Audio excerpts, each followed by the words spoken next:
Plays. Every Discord server you're in. Just all of them. Doesn't look like we're live on Stabbiness yet.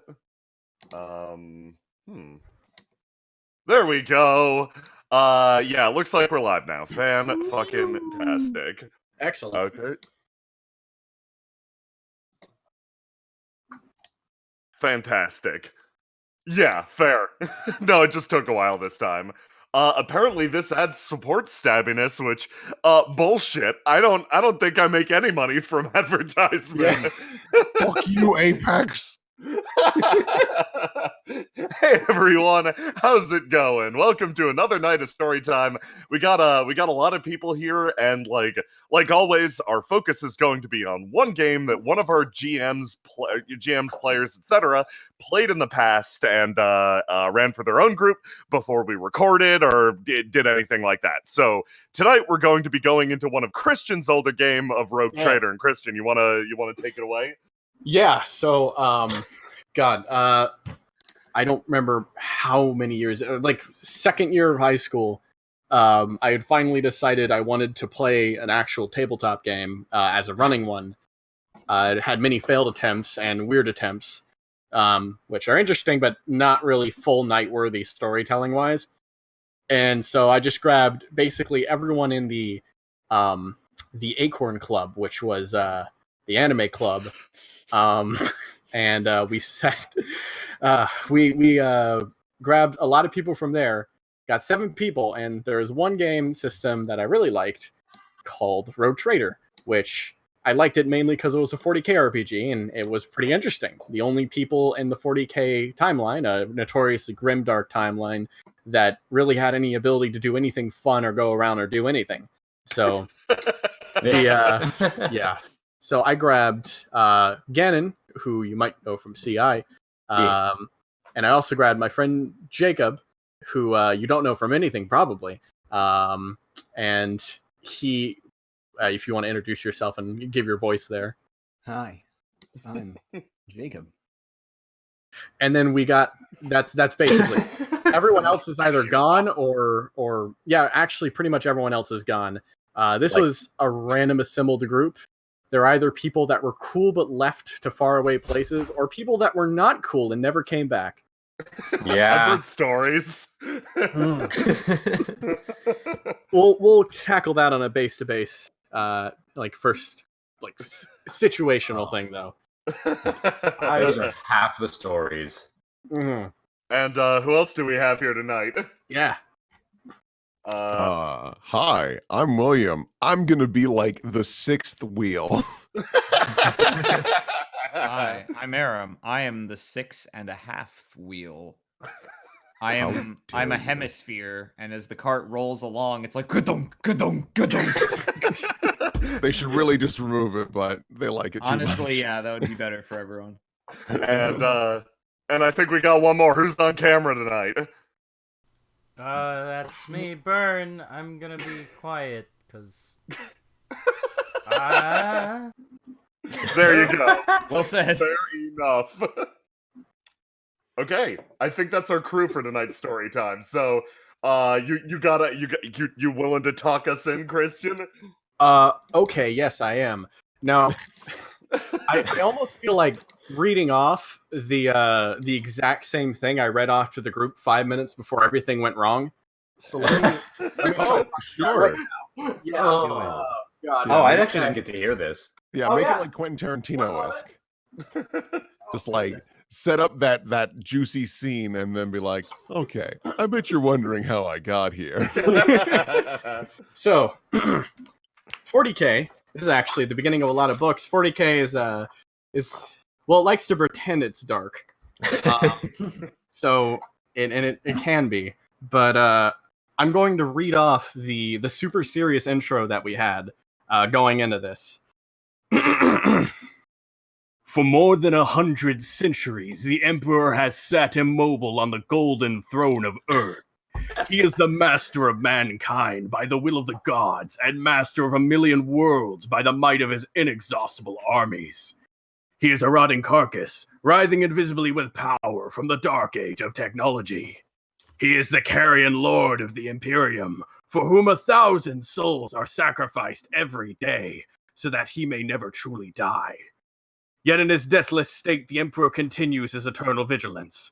Mighty battle fleets cross the daemon-infested miasma of the warp, the only route between distant stars, their way lit by the Astronomicon, the psychic manifestation of the Emperor's will. Vast armies give battle in his name on uncounted worlds. Greatest amongst his soldiers are the Adeptus Astartes, the Space Marines, bioengineered super warriors. Their comrades in arms are the Legion, the Imperial Guard, and countless of planetary defense forces. The ever-vigilant Inquisition, and the tech priests of the Adeptus Mechanicus, to name but a few. But for all their multitudes, they are barely enough to hold off the ever-present threat from aliens, heretics, mutants, and worse. To be man in such a time is to be amongst untold billions. It is to live in the cruelest and most bloody regime imaginable. Yet you are not just any individual. You are an explorer aboard a rogue trader ship with authority and freedom far beyond the comprehension of the masses.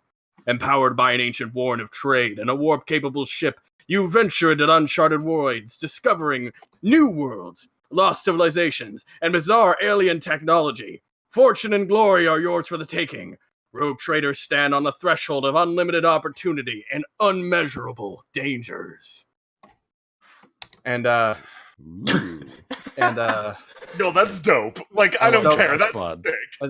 about 5 seconds. The first thing that happens is they land down on the docks, and the Arch Militant, the guy who's supposed to arm the military on the ship, goes up to I want to go to the nearest bar. So he walks up to the nearest bar, goes inside, and yells, "Who's the toughest guy in here?" And Grimblade. someone abides him. This guy's name is Grimblade. He's a very strong character mechanically, but he never passes a strength roll. He has about 60 strength at the beginning and 70 later. And he was kind of the butt of most of the joke. Yeah, he's actually, this player was a terrible person, and it was almost like karmic justice that his character suffered in this way. Just emphasizing, like, the way that Rogue Trader works, it's a D100, you want to roll under. So him hitting 70 means all he has to do is roll under 70. And he failed every single strength roll he ever did. What beautiful chef kiss. Yes. And we'll get to the chefs. But anyways, chefs. he woes in. Someone abides him, of course. Answers, and then just big guy stands up. They get in a fist fight. As we just said, he fails every strength roll in the game, so he starts getting the crap beat out of him. And then he freaks out and pulls out a gun and has to bring the gun to win. Yeah, he's lying on the floor. Someone's got a chair, and he pulls out a gun and shoots the guy and runs away from the bar. And that's basically the theme of the entire game, I'd say. Oh my god, what a legend. What a terrible fucking thing. So The strength of Grimblade. there was Was Grimblade his first name or his last name? Grimblade was his his full only name. name. It was his only name. Pretty much everyone had an only one name besides Ganon's character later, who came in session 4. I'm kind of hoping his full name was like Grimblade Murder Blood. It might have been though. Like Really, No one ever never bothered really to ask. asked. Yeah, no one cared. I consider everything from really the perspective of Falion Penrose of the Penrose dynasty, which transitions right over to that was Jacob's character, and Yeah. I'm going to say it outright. I think Falion was the central point of this game, and one of the prime reasons that this game matters, I guess, in any way. This character there's a lot of legend behind him, just because of how, I guess, like frantic and I don't know, Jacob. I like neurotic he is, I guess. Yeah, it's like he's constantly panicked but also depressed. Yeah, He's both manic and depressed at the same time. Ooh. Accurate. Yeah. that actually is a pretty good point. Yeah, And self-absorbed. Yeah. So beyond belief. So basically he let all the staff kind of go around, but he had his own business to deal with. So at the very, very, I guess if the map's Coronis is on screen, the very, very east, there's this place called Port Wander. Which map do you want? The first map? one. World map. Okay. Or no, not the world map, the universe map. Universe map. Okay. That one. Ooh. Okay, there you go. I haven't actually looked at that before. Oh yeah, no, this is cool. Why would I books. look at that? Yeah, exactly. At the very, very east. That's Zaith. This, There that's Zaith? Okay, oh, sorry, my bad. Oh, you're we delayed. have a delay. Yeah. Yeah. Yeah, I forget about these things. Yeah, Port Wander is to the very, very east. That's like the entry to the Expanse when they're still kind of in Imperial space and don't get their cool rogue trader warrant, which just lets them do whatever anywhere. Yeah.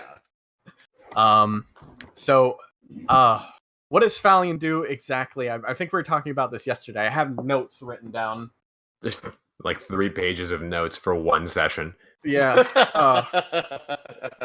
This is also back when we did like 12 sessions because we were in high school, so we could just sit around and do that nonstop. Yeah, so like a weekend we just sit around for like 8 hours to 12 hours and just do a session. So that sounds amazing. Yeah, it sounds really good. It was sure great until later. There's a very specific point where it wasn't too great. But yeah, I don't know what you're talking about. Okay. So basically, the Rogue Trader very often the only person playing the game as well. Yes. So that's why we're mainly going to be following. We're going to be following Jacob's what he was doing. I tried so hard to play that game, and I always ended up just in the background doing something moot. Every time. I was like reining in all the other nonsense characters. Yeah, like little wrangling. So Falion first, basically, what he has to do is he goes in and he gets called up by a debt collector, and I believe the debt collector meets him on the dock immediately and tries to talk to Falion about what exactly this debt that his family had outstanding he needed to solve before he went out to the Coronis Expanse. I have written down note-wise from yesterday, "I will kill you where you stand," is what you said to him, I think. I'm pretty sure that's about what I told him. Yeah. I feel like you're in the court of law right now. It sounds like something I would say. The trial of Falion Penrose. We later left that point. He met up with a diplomat who he then... I don't even remember why he flipped the table on him. He just ended up doing that. That's something I mildly didn't like, or offered me a deal that I had to give him anything for. Like, I only accepted one-sided deals.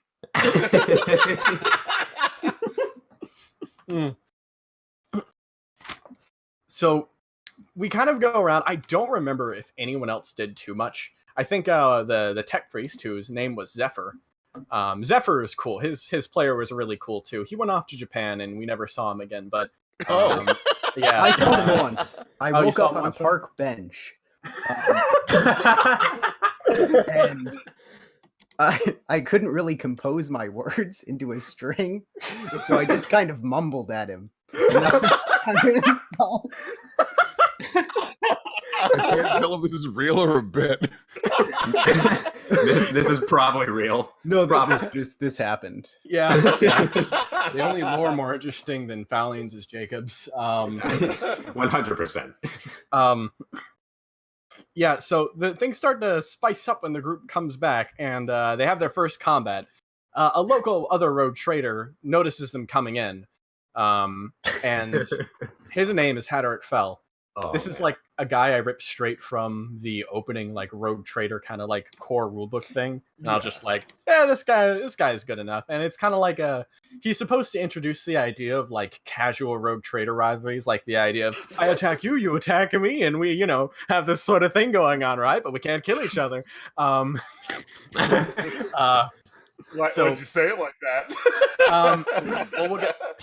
He sends about like 4 to 6 thugs to go and attack the party and like take out this guy that was trying to meet up with them. Oh yeah, there he is, Haderach Fell. Yeah, I figured I'd drop that picture. Oh shit, nice. Wow. Yeah, He looks like an asshole. I always pictured him being bald, and I think too. I think that's partially because I just imagined Fallion shaving his head in his sleep.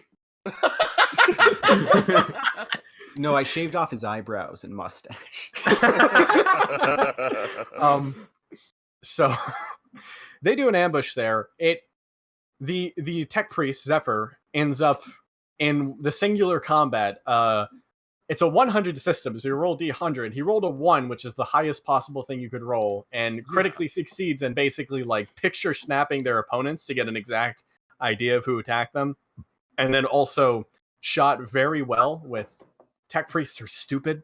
They have arms. Yeah, they're gun. They just gunsling really hard, and like they can shoot 3 times. Gunslingers? Yeah, they shoot because they have their thing that has a gun, and then they can have guns, so they can auto fire and then shoot with a pistol, and it gets really crazy. And Gotcha. Another fun thing about Rogue Trader is they have this critical injury thing going on for them. Yeah. And the critical injury table can get pretty ridiculous because it is excessive. They have 4 different energy, like weapon damage types, like explosive, impact, energy. That they have a crit table for each of them for each part of the body, like heads, arms, torso, and legs. Oh, And it's like 8 pages long, and it's great. Glorious. Yes, glorious impacts. And I've got it right here. I'll read the head one that Zephyr rolled. Because they ambushed them in the crowd, and it was fun. The crowd gave you like a +20 cover if you hid behind them, and it was a really interesting fight. Or it was supposed to be. But so yeah, the result was superheated by the attack, the target's brain explodes, tearing apart his skull and sending flaming chunks of meat flying at those nearby. The body catches fire, and like a grenade, the head blows up 2d10 meters away in a random direction. Anything flammable it passes, including characters, must make an agility test or catch fire. So, on the space station, the entire block of this space station started getting lit on fire, including people who were not washed and just in rags. Oh and my god. Everything just started going terribly, but they won the fight and they got out. And well, that's why you have had more stories in this fight. Yes, you're right. I'm forgetting. Oh yeah, I almost forgot about failure. Yeah, so there was one honor guard who couldn't hit anything. Yeah. And the honor guard just being like, obviously Rogue Trader important, so you can have little NPC bodyguards and stuff. Yeah. But yeah, continue. So there was a lot of like people started shooting over each other's shoulders.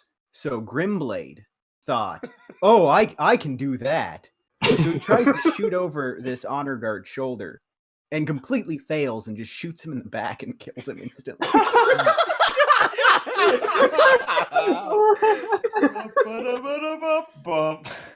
a piece of shit. Missed that shot. Everyone turned and went, "So what is it that you do?" Essentially, he's supposed to be the bronze kind of... He's like the Rogue Trader's equivalent of a fighter, and he can't do anything with his actual class. Pathfinder. Yeah. You're right. Yeah. Why are you booing? I'm right. Yeah. Pathfinder is not good. There were 2 other characters in this fight. There was Godwin, who was a seneschal. We don't really talk about Godwin because the seneschals are kind of like the secret agent in guys. The player never talked, so he's basically like the best seneschal ever. And unless he was causing trouble. Yes, unless he was causing trouble. Yeah, But he like, was looking at his phone most of the time. yeah, but then he'd just quietly come up and shoot someone with a close range weapon and blow them apart, and it'd just be really. I imagine you're doing stuff, and it's great. You can stay there on your phone. We're gonna pretend you're doing stuff. I'm glad you're not the Rogue Trader. The last person in session 1 was Kalith, who was an Eldar, and was basically like an Eldar pirate that was signed on to the crew. And Xenos are no good in the Imperium, but the Eldar space elves, because he was a Rogue Trader, he could work with him. That doesn't mean he was really ever respected by anyone. And there are good reasons why. But he tried to get in melee at all points during this fight because that was his thing. Never worked. It really, he could not get in most times, honestly. And especially in this fight, he was just kind of standing there while everyone else shot, and he got his kills stolen a lot. But yes, so Zephyr identifies the people and tells Falion after he goes and visits the cop and tries to schmooze over the cop lady at the place and completely fails his charisma roll, which is something that actually happens a lot. He fails, like, Falion seems to fail a decent amount of fellowship rolls. Yeah, I think he passed like 2. Honestly. And that was his main thing. Yeah. There's kind of a trend with that. Anyways, yeah, the idea was that there was this kind of understanding that rogue traders fucked with each other, and Falion learned that Haderach Fell attacked him and was trying to beat him to this location. His informant that they were ambushed while talking to was telling him that there was this ship called the Righteous Path, an incredibly rare cruiser that was destroyed, but had a bunch of treasure on it, rumored. The legend being that famous ship captain had torn out a lot of the compartments, stored it with treasure, and sailed off into the warp. Yeah. So they're like, do you want to explain? Do you want to take a hot sec to explain what the warp is? No, we're gonna get there. Okay, cool. Because the party didn't understand what the warp was going in, and they made a critical error. Oh no! Yeah. So what a bunch of idiots. Now, the 2 players here understood the warp, but Ganon wasn't here yet. Jacob was the only one who understood what the warp was, and I didn't care. Good answer. Jesus. So, yeah, what was Falion's reaction was, so it wasn't composed, to say the least. Yeah, you want to go over what you did? When? Once you learned that Haderach Fell was going to go after the same thing as you. Oh, so you have to, before you can jump into the warp, you have to fly to the end of the system, which takes a long time since they're not flying at light speed. And so we waited until we raced them out to the end of the system. And then the rest of the party boarded his ship to kill his navigator, so they couldn't navigate through the warp and would have to turn back. Oh. Yes. So that's a good plan. That's Shit. fucking so that smart, was the plan. dude. That's real smart. Because so that was the plan. Yeah, because I'll go into that in a second. The navigators are essentially, once we get to the warp, you'll understand why they're a big deal, but they're the only ones who can navigate through it. They have these special little mutations that let them see through the warp, which I'll just sum up as basically hell. I have a good space hell. A good thing for the warp. Have you ever seen Event Horizon? Because that is the first warp jump. Yes, that is basically, that is just the warp at all times. Yes, the warp at all times. You go through a pocket of literal hell, demons, flesh beings, fucking your brain goes haywire, you go crazy, you kill everybody, and like, it's insane. They're the only people that who can navigate through this shit. Yeah. Oh my god. Warp used to be so nice, and then the Eldar fucked a hole in the universe. Yeah, right? God damn it. Right? Yeah, God. Fucking assholes, I swear to God. Never trust an Eldar. Oh. I trust the Eldar. They're cool. Some of them are cool. Don't go to the market tomorrow. Anyways, yeah, they board onto the ship. Grimblade goes on with Godwin, and Kalith goes on with them, I believe. Zephyr, I think, stays on the ship too, because he's pretty big and covered with metal and is kind of hard to look at. Along with that, you get 2 of these honor guard, which the only real notable NPCs that are with the party for a majority of their time is 2 honor guard named Amelia and Lavender. They are really cool dudes. One of them is incredibly pretty. The other one is incredibly reliable. Those are like the only character traits I had for them at any time. And they kind of just stick in the background as Guy 1 and Guy 2 for the entirety of Honor Guards for the most part until a bit down the line. But they all board, and they try to sneak up to find this navigator spot. And the Eldar decides to be cool and sneaky because they can do that, and he goes inside of the vents of the ship. And so while walking around, the other two are just kind of like they manage to kidnap someone, grab them, steal some uniforms, and they basically begin this mission of just like they walk around, find someone with a higher ranked uniform, kill them, take their uniform, and keep going. But the problem is one time they were trying to talk to someone, and the moment they tried to attack them, more people came around the corner or something like that and saw that there was a dead person right in front of them. So they just kind of looked at each other and were just like, there's an Eldar in the vents, and started shooting up at the vents. And using their Eldar friend as a distraction, they kind of ran off towards the bridge to warn the captain about this Eldar incursion on the ship, while the Eldar had to deal with all of the shit going on over there. They're coming from the goddamn wall. Yeah. So not a terrible cover, honestly. No, honestly, it was pretty well thought out. I don't think they came up with it. I think someone else suggested it at the table, because it just doesn't seem like a plan those two would have come up with. I don't know. I don't mean to be mean, but I also do. It's kind of, I don't know. But the GM's honesty. Yeah.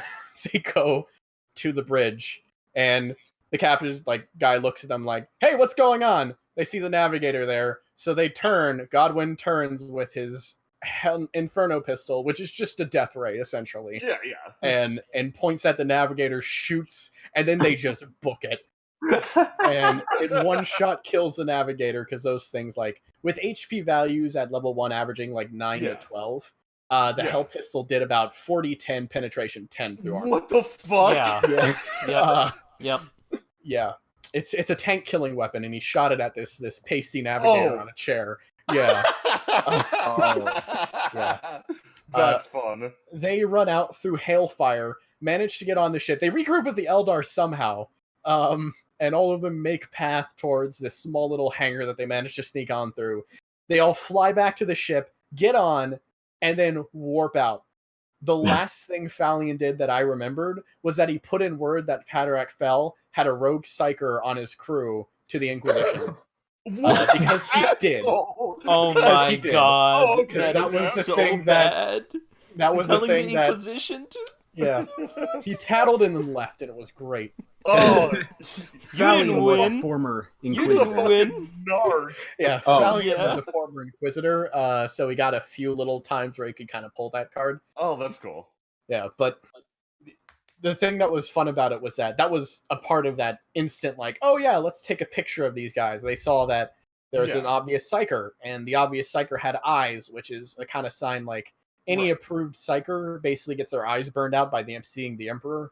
If they're an astropath. So it was obvious that he just grabbed this rogue-ass psyker and had her with. So he got locked down. And the thing about navigators, they're really rare, and they're really famous noble houses, almost akin to rogue traders.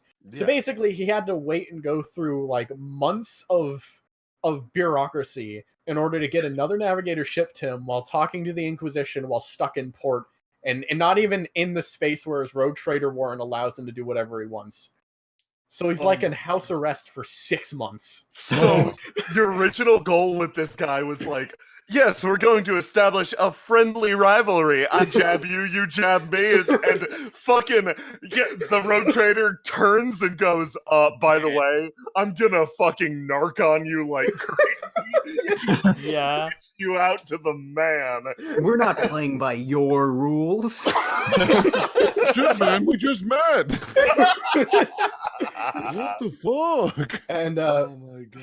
Falion just he did that and left, and it was so nice, because I had to change the entire module because it assumed he would be going at, but there's no way I could reason he would be going. So it's so what was supposed to be this high intensity space race to this?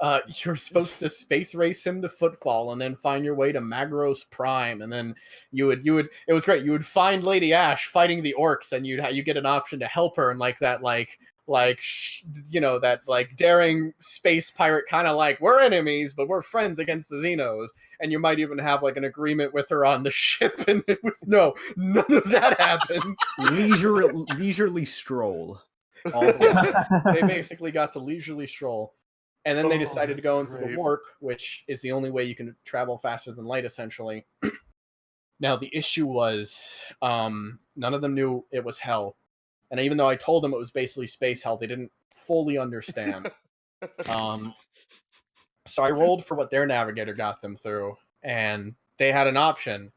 They got a choice between taking a relatively quick warp thing with like some whisperers, or the navigator also told, I also foresee a path where we'll find ourselves jumping through a warp rift, which will trap us in the warp for 7 more days and deposit terrible things in us for 7 straight days. Obviously, they decided, well, I mean, that sounds like more fun, so let's go do that. I respect their decision making. That was Zephyr, and I agree it sounded fun. It wasn't, though. I think it was fun. It was kind of fun. It certainly wasn't the most boring trip through the warp. Let me try to remember. During that trip, they encountered a Leviathan in the warp that they had to kind of buzz off and shoot off that attacked their ship. 3 of the crew, Zephyr, Thalion, and God, who else? Godwin was possessed the last day. And on Yes. the last day, he destroyed my trophy room. Yeah. Possessed action. Yeah. Thalion. So the rogue trader, the tech priest, and the seneschal all got possessed by real demons, and started running around in the warp. And then, the continual butt of the joke, Grimblade had a result where he went crazy and thought he was possessed by a demon, but wasn't. He like watches one of his crewmates be possessed and like knock something over, and no one gets mad because like, oh, he's being possessed. We have to help out. Well, I want that. That's fun. You get I'm possessed too. Oh my god. Yeah, So, no. Important question. What god did the demons belong to? That was, I don't remember that. I think an assortment, honestly. Oh, okay. Yeah, I think it was Like- an undivided thing for the way you guys Yeah, talked because about it. because the Gotcha. way the warp worked there is like, not all of the demons in the warp are even aligned, and these guys were just looking for a good time. They got it because the last day, I think Zephyr, the tech priest, went into the Geller field and disabled it.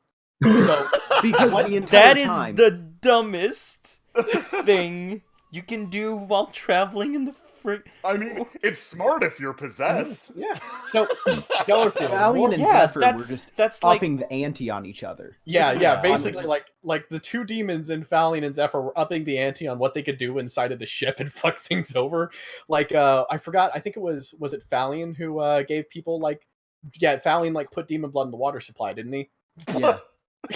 Yeah, and then That Zephyr decided prankster. that's crazy. So he shut off the Geller field. The Geller field is like a little plastic wrap, kind of. It's like, think of it like a plastic wrap you use to put over yourself to try to block the rain. That's what that's what this is with the warp. And if you take it off, soaked with demons.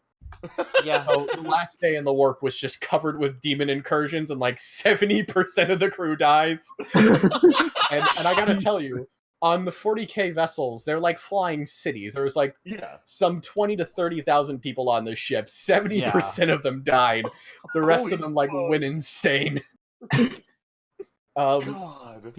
By the time they got out of the warp, they were so exhausted that we ended up retconning the final like bit outside of the warp, and then kind of like went back in with it the next session. Yeah.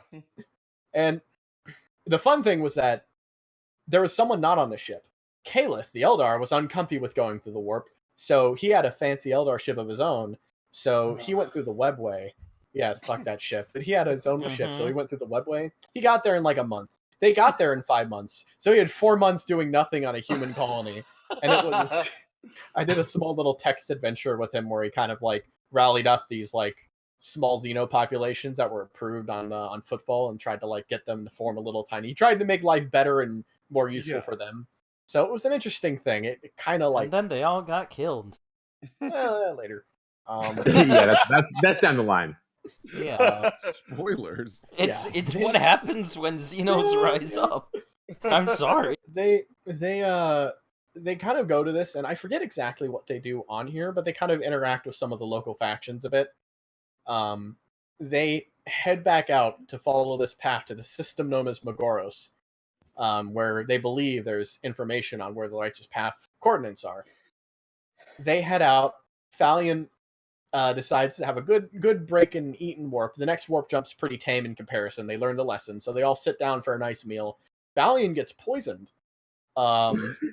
Which yes, and what? Oh, But he was like completely fine. yeah, he was completely fine. He passed his on test, and he like puked a bit, and kind of stood up and brushed himself off, and like, wow, someone tried to poison me. They grabbed the chef that most likely did it, and then they also grabbed every other chef on the ship, and Because there had been another chef that was trying to kill Caliph. yes.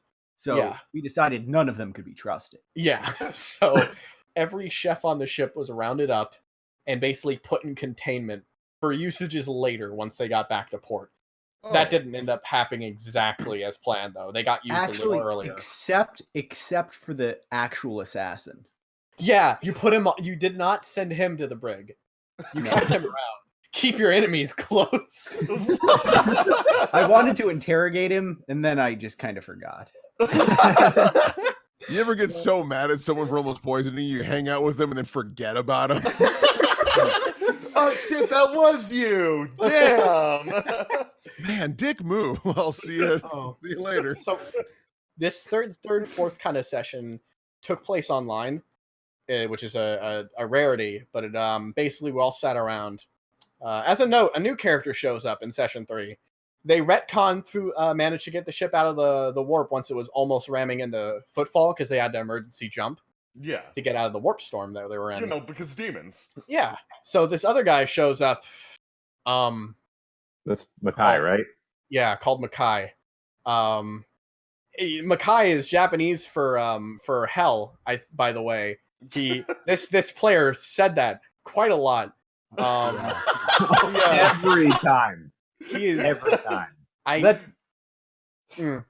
He's another great.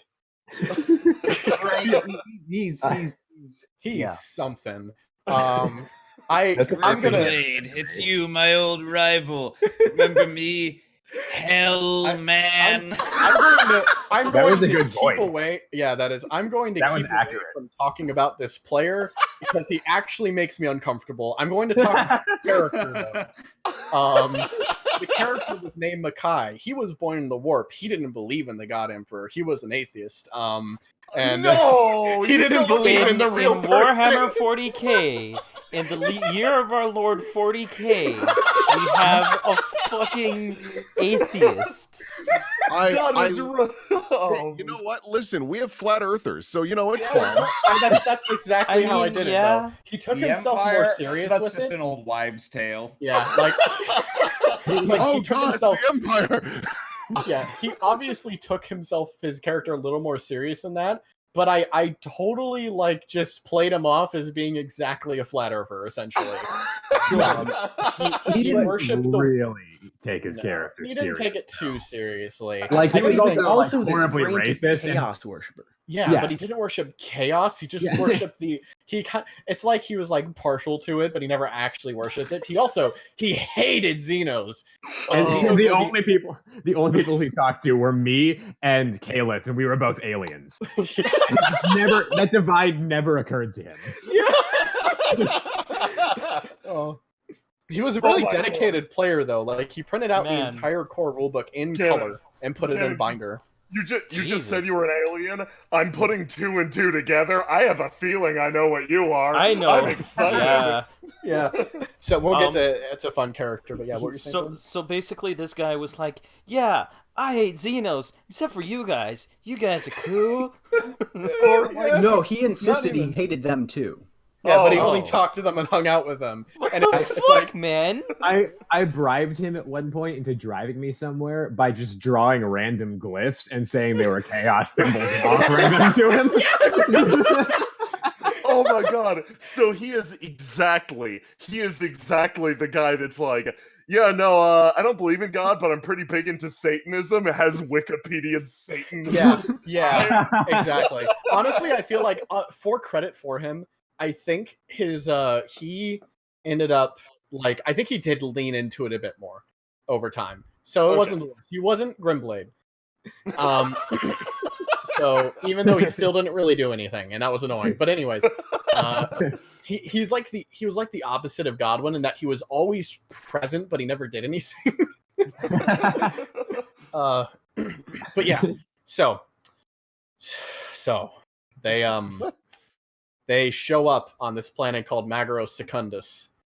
They go looking for this big crystalline tower that's infected things around the area. It's like an old weird alien hive city. And they start going through this like hedge maze of old artifact buildings. And eventually they find their way out through an exit there. And they encounter orcs. Woo! This is going to be a great time. Orcs are the best. They're Orcs fantastic. are the best. Difference between orcs and this and orcs in 40k, stupider. Yes! Really stupid. Great. Yeah, also they are literal fungal colonies. Yeah. Yes, orcs are fungal colony. They talk like this, all of them, and they're all like crazy cockney like assholes that love fighting and winning, and they worship the gods. Gork and Mork.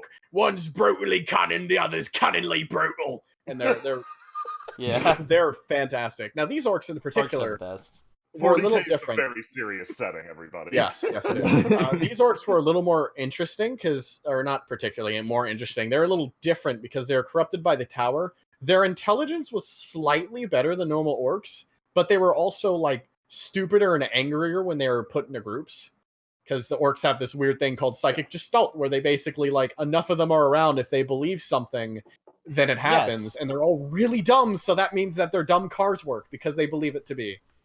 Yeah, they also paint their cars red to go faster because they believe that they go faster. Great lore. The snooty Eldar, the orcs were made to counter them, and they totally did. It's fantastic. Yeah, it's insane. They were also meant to beat up Necrons, which they are also very good at. Yeah. So, because anyways, they believe we're getting a bit off topic here. Yeah. We could go down the War 40k rabbit hole if we wanted, but they come out of here, and this particular session and part of the game is called Orc Verdun. So I'm gonna need some help with this because this was 12 hours of combat. Shit. And I wasn't there. No, this was 12 hours of real trench warfare. I have an entire page written on this. They move forward, and in 12 hours, they move 5 hexes. Okay. We're pushing so slowly. Yeah, this is shit. Yeah, Zephyr got his pinky chopped off. They're like trying to go through and move through, slowly crawling through the trenches. The orcs have assembled like barbed wire. They're basically like, they had honor guard, and Grimblade had his own special war buddy honor guard that almost kind of sucked as much as he did, and almost.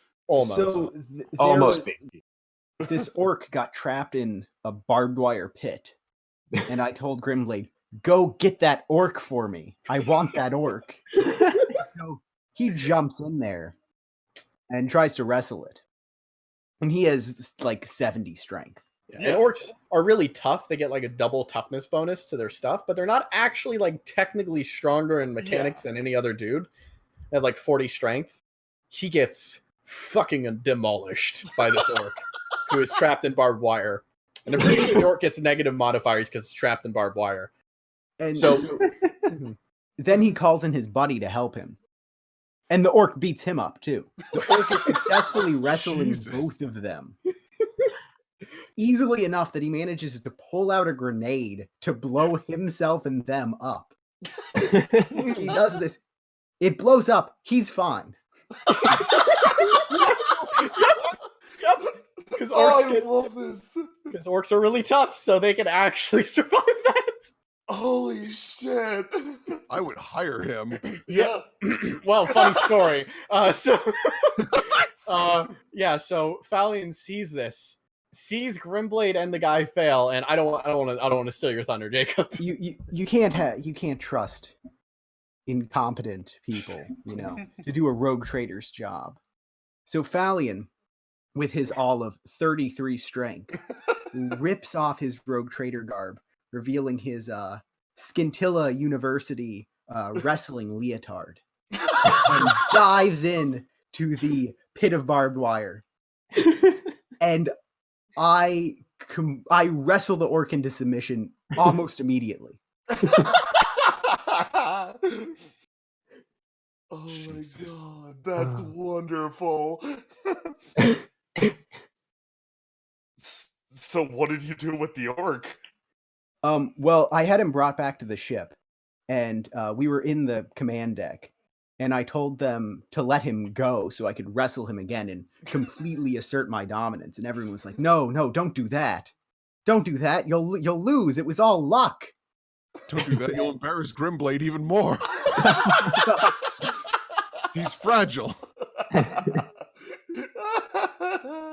And I wrestled the orc again into submission. Yeah. God, And that's the beautiful. story of Prophet. Huh? The orc's name is Prophet. Oh, okay. God. Did the orc join the crew? Yeah. Elaborate? Yeah, I feel like that deserves a little more explanation than Please. science. Yeah. Well, I had proven that I was the boss Of by course. wrestling him twice, and that was enough, Yeah, he just kind of hung out. He didn't really do too much. Oh, okay. I wanted an So orc, so I there. got an orc. Oh, okay, cool. So you got like a not shitty honor guard that Grimblade will kill. Did Grimblade kill this one? Be real with me. If you're talking about Prophet, absolutely not. Prophet I don't think he could. No. There's stories that we can get into about Prophet a little down the line. Okay, fantastic. When we get to chef adventures. Oh. Sorry about that. My microphone cut, so I had to quickly get back. Anyways, yeah, Prophet, because basically, well, we'll get to why Prophet thought his previous boss was a weakling. We'll get back to that immediately, actually. But basically, Prophet saw him. Orc for done. Yeah, back to Orc for done. But yeah, Prophet saw him. He was the biggest and toughest boss I've ever seen. So he joined up with him, and Falion never failed a strength roll in front of him, so he never doubted Falion's strength as a leader. Oh my god. Yeah, and that was enough for him, because he never encountered another orc, and these orcs were weird. As I said, they were kind of corrupted. They were a bit brownish instead of greenish. So it's like he never could really join up with another orc band, because he wasn't the green. Green wasn't best for him. He never got that philosophy, so he kind of was able to just stick around. Falion wrestled everything. Yes, he did. Because he never landed a shot with a gun before that. yeah. But yes. So continuing, Orc for done. They wrestle him, pin him down, cuff him, leave him there to kind of like get him secure, drag him back. They keep trying to go, and what happens is that while they're pushing through, they finally get up their guns. They've made it past the first barbed wire, and there's a clear enough shot that despite running through gunfire, they can make their Verdun charge across the trenches to try to break over to the direction of the orcs. Yeah, the combat had gone on for like so long by this point. They were ready to make the push. They were feeling it. Everyone was willing to die on the altar to make it through. We were just about to get to the big boss. Yeah, the big war boss and his big machine gun truck tower thing. Everyone was ready to go. They got up their guns. You have fate points, which if you burn them, you can survive like a death, basically. Everyone was ready to burn them. They got up the moment that they started making their charge. The player that was late, Calith, joins the call. So what happens is Calith comes in on his shitty fucking ship and drops 14 bird alien men on top of the orc. 16, I mean. And in one turn, they just chop him up and just kill him. No! And you've been doing this for how long? 12 hours. Oh 12 my hours. god! Real life hours. Zephyr's player was so mad. I would be too. I'd be furious. Yeah, and he's just so the Caliph murder plots really took up some stock that day. They got a lot Those were stronger great. after that. Yeah. Murder futures are skyrocketing. Yeah, they are. Bye. A lot of profit to be made there. The only one that I remember of the murder thing that isn't like really group effort was Grimblade just shooting at him and missing, and that really furthers Grimblade. Yeah. So this was like way later. They were walking. Caliph was just walking down a hallway, and Grimblade was. This is like we were doing nothing at this point. Grimblade's walking down the hallway and sees Caliph walking the same direction, way down, and so he pulls out his gun and tries to shoot him in the back, and he misses, of course. Just cause. Oh my Yeah. god, fuck Grimblade. Yeah, really. But yeah, they get the coordinates from inside though. They don't relish in the interesting scenery of inside the tower, and they just like fucking get the coordinates and leave. At that point, I'd be like, yeah. no, I'm done. Yeah, I'm done. They fly up, and I think that's why Zephyr's player never came back after a certain point. But I'm pretty sure he was so upset by that incident that it kind of tainted the game for him. yeah, because like I mean- he came back still, but it was like every couple of sessions instead of every session. And every session he came back, all he did was have his character do a lot of cocaine and then like shoot things at random. Yeah, him and Fally Oh were God. rampant drug abusers. Yeah, they were not. They were the best leaders the crew could have asked for. One time they got super high, and Fallion had Zephyr perform surgery on him to install it like a mask that would make him able to change his face. It did not go well. Surgery did not go well. No, it didn't. The mask, the drawback of the mask, because he got a poor quality one, was that every time he used it to change his face was permanently stuck on that new face. So he had to get surgery to put it back to his old face, and that Oh took my like God. yeah. So getting like spare flesh to put back on his face became like an obsession for Valiant. Oh my god, that's fucked. Yeah. It's the trials of Botox, but Wow. Just wow. yeah. So they go to the ship, and there's not too much to say about the ship. They have a real creepy encounter with a demon that had lurked on the ship and taken over the corpse and body of the previous captain. And it basically lurked around there. They managed to defeat it, but it was pretty fun because they grabbed all those chefs I was talking about, and they took them on as the away crew because they knew it might be dangerous. And they gave them all auto guns and split them up and sent them around the ship. No. That isn't how it went down. Oh. We took the entire ship, and then when we were leaving, we brought the chefs out because we knew Haderach Fell was coming. Right. It was going to come to the ship later. We took the chefs out, and we told them, the only chance you have is to kill Haderach Fell. Yeah. And then we left them there. What? And he's not even the assassin. No.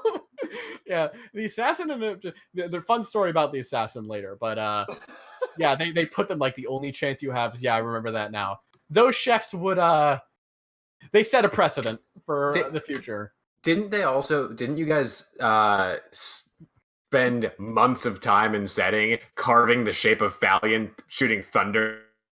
Yes, they carved Fallion's image on the edge of this ship known as the Righteous Path and gave it thunder guns, and then they also carved over like an insignia name, changing over the Righteous Path after they took whatever wealth was on there. Fallion, There's a giant picture of Fallion doing thunder guns with the words "Too bad, so sad" next to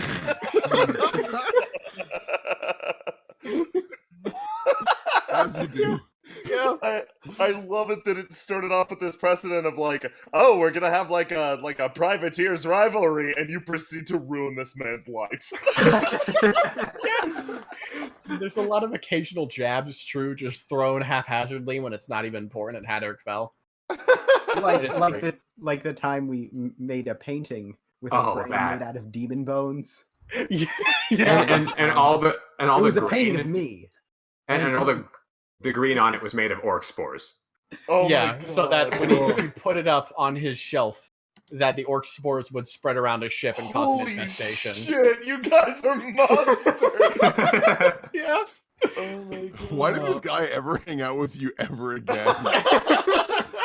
Like, why would he be like, yeah, no, these are my sworn rivals, instead of just fucking off forever? He never did. Nothing to do with us. He wanted nothing to do with him after that point.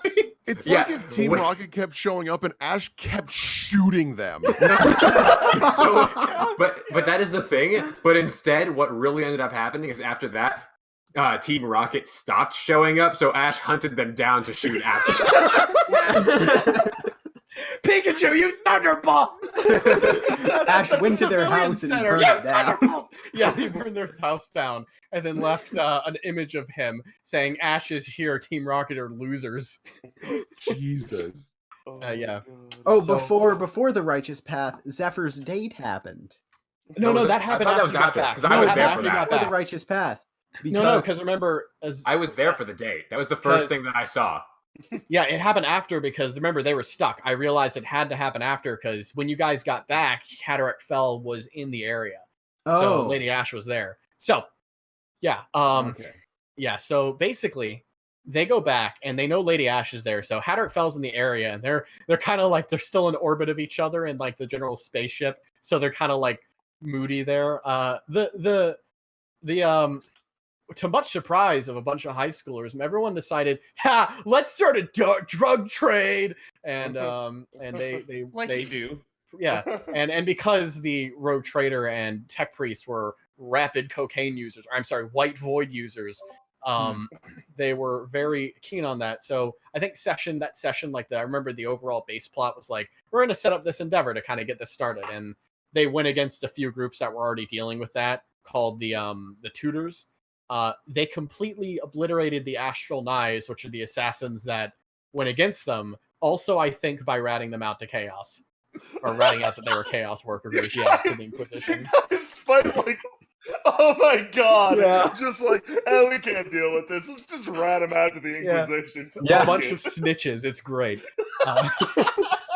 And so, a few things happen. We'll get chronologically. This is when Ganon's character shows up. Ganon's character is Sashel Deleth Kirketh Montau. Excuse me, it's Sachel Delith Monta. Man, I messed You up. can't even say it. It was so many years ago. I had it down. I did it so elegantly, and everyone just went, "I'm not saying that," and started calling me Chantel Dalekirk Monty. Yeah. Yeah. Did you just join the group as a player at this time? Yes, you Yeah. basically joined up. So remember, I told you how Caliph had made a little Xeno colony on that little space station there. So in comes this new threat. When Caliph gets back, he's like, Caliph, sorry, your cult's been shifted over." What? Yeah. Everyone's worshiping this thing called the Greater Good now, and we don't know what to do about it. Oh my God, dope. So Ganon's character is playing a Tau. The Tau are like, if you were to put the Tau in Mass Effect, they would be villains. But since they're in 40K, they are like the most noble, bright faction in the game. They're the bleeding hearts of space. Yes, they are like pretty decent guys. Like they try to assimilate other cultures. They worship a general thing called the Greater Good, where it's just like, we're all going to do what's necessary to make the galaxy a good place, and whatever we can do there. They are a rigid caste system, and there are rumors that they do like really bad eugenics stuff on the side to like joining races. They aren't really confirmed. A lot of them are like Inquisition stuff, like lies generally spread, and that's kind of kept vague for the purpose of it. There's also a lot of books where Tau take over worlds, human worlds, and just start euthanizing. Well, not euthanizing. Making it so that they can't breed. Yeah. So they'll die out eventually. It's like a thing where that is it's I think a good way to put the Tau is that they are like a lot like Vietnam era America in some ways, and the idea that like you've got a lot of like lofty ideals back at home, and then people generally like are trying to do a good thing and there's stuff like that. There's a big disconnect between what's Yeah. going on there and what's going out really far out in the like the front sometimes. Yeah, exactly. Like the further out you get into like the stricter areas, the more things get messed up. So Sachel is a Tau, and she was sent out here and like testing a new drive because the Tau don't really deal with that warp bullshit, and they don't really deal with psychers and all of that because they have like no presence in the warp, which means that they use technology to get their shit done, and they have like the best technology in the game basically. So they are testing out this new warp drive, which took them all the way across the galaxy, which resulted in this Tau ending up all the way over here and spreading the greater good to people who generally never heard of it before. Yeah. I'm kind of playing through Ganon's mic occasionally, but yeah, so that yes, thing, like, never explored my backstory, but I did. Oh, you're kind of cutting out a little bit. Yeah, my connection to the server seems to be pretty rough too. Oh, there it's back. Okay, yeah, I don't know if it's on. Yeah, mine hasn't been great either. Yeah. Try talking again. Oof. Try rejoining and joining again. That might help. Okay. Hello. Hello. All right. Hi. Yeah. Get going. Hey. Hey. You can. Story. What? What? Hello? Am I cutting out again? No, you're good. You seem to be good now. Go for it. I made like a whole three-page detailed backstory for everything that was happening. We were like, me and my twin brother were appointed on this suicide mission to test this new space drive. All kinds of details. None of it ever came up ever again. Yeah. Happens. The Tau basically, I forgot exactly why you were told to join. I do remember, like, I think, Jacob, you said it was very, very, like, shallow, though, for you. Yeah. I think you were busy with the whole affairs of everything going on here, so basically, yeah, whatever. There was a new crew member proposed to Fallion, and he could not be bothered. He was busy doing something. I don't even know. Drugs? I think, yeah, that too. I think in reality, while this was being role played, we were walking to a Chinese restaurant. Oh What? shit! Yeah, like in real life. Oh my god, nice. Because none of us had cars back then. Yeah. Of course. Oh man.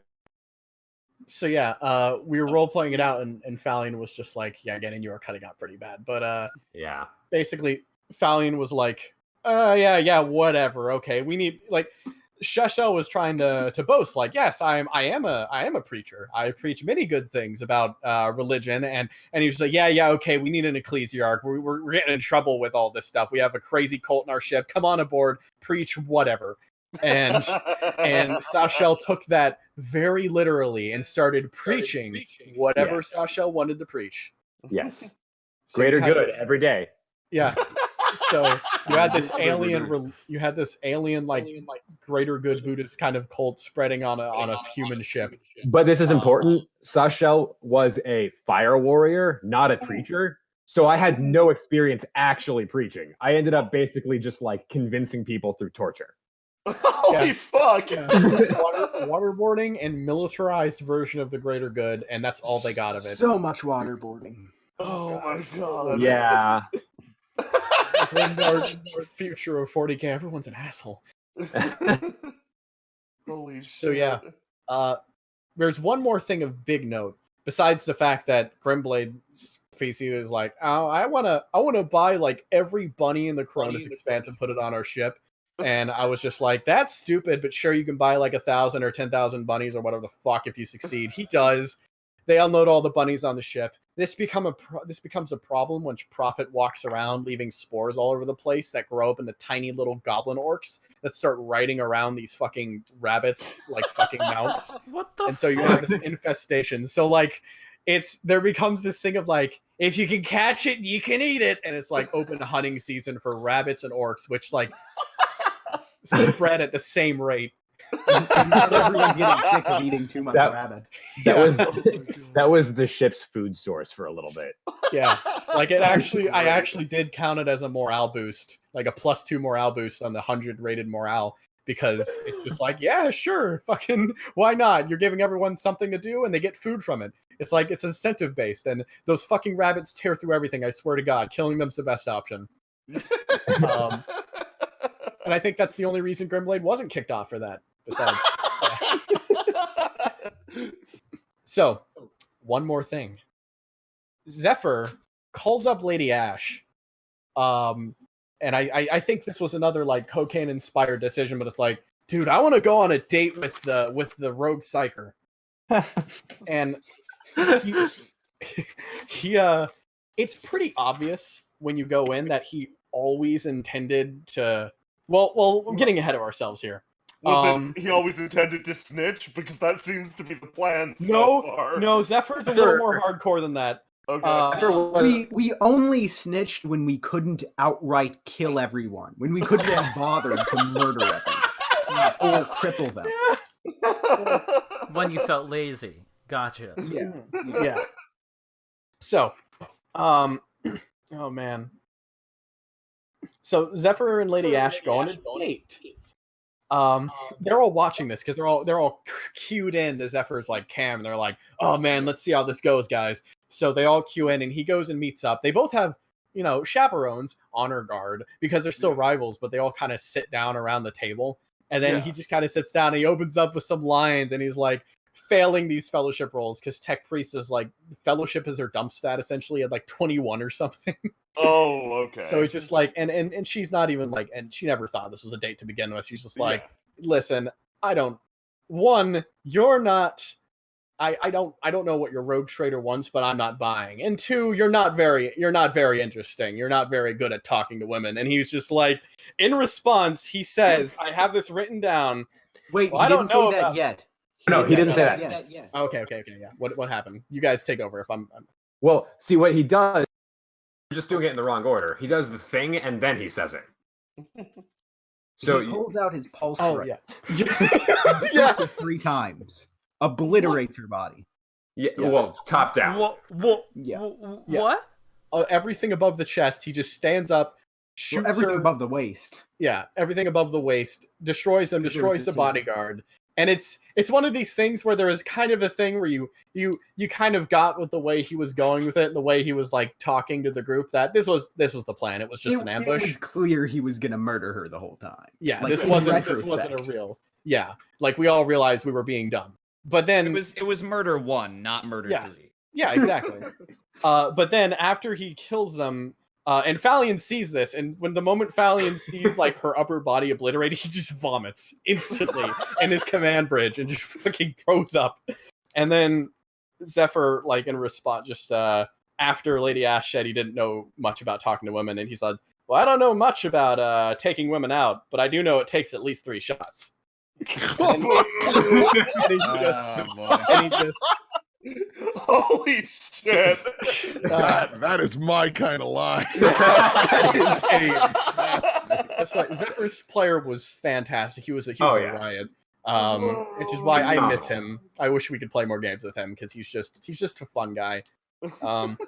But yeah, he does that, walks back to the ship, and later they're like, "Well, that was great, but like why did you just leave the legs there? What? Like we could make a servitor. That's like another way we can screw over like Fel." Oh, okay. And it was also like part of Vallion's complex that people with names mattered to him. Yeah. The unwashed, faceless masses don't matter. He's a high-ranking noble. That doesn't matter to him. But people he knows, that's a whole different story. Yeah, like you can rat someone out to the Inquisition, you can like do all you can, but killing people is like they can't get out of that. Like people can, it's like he always expects Haddock Fell to kind of get out of the situations he throws them in. He just really doesn't like, really aggressive about what he does.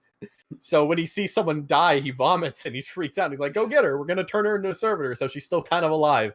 So their plan is to like get what's left and just like make like a table servitor that walks around to serve drinks on. With the full plan. The full plan was to reconstruct her eventually, But in the From meantime, what?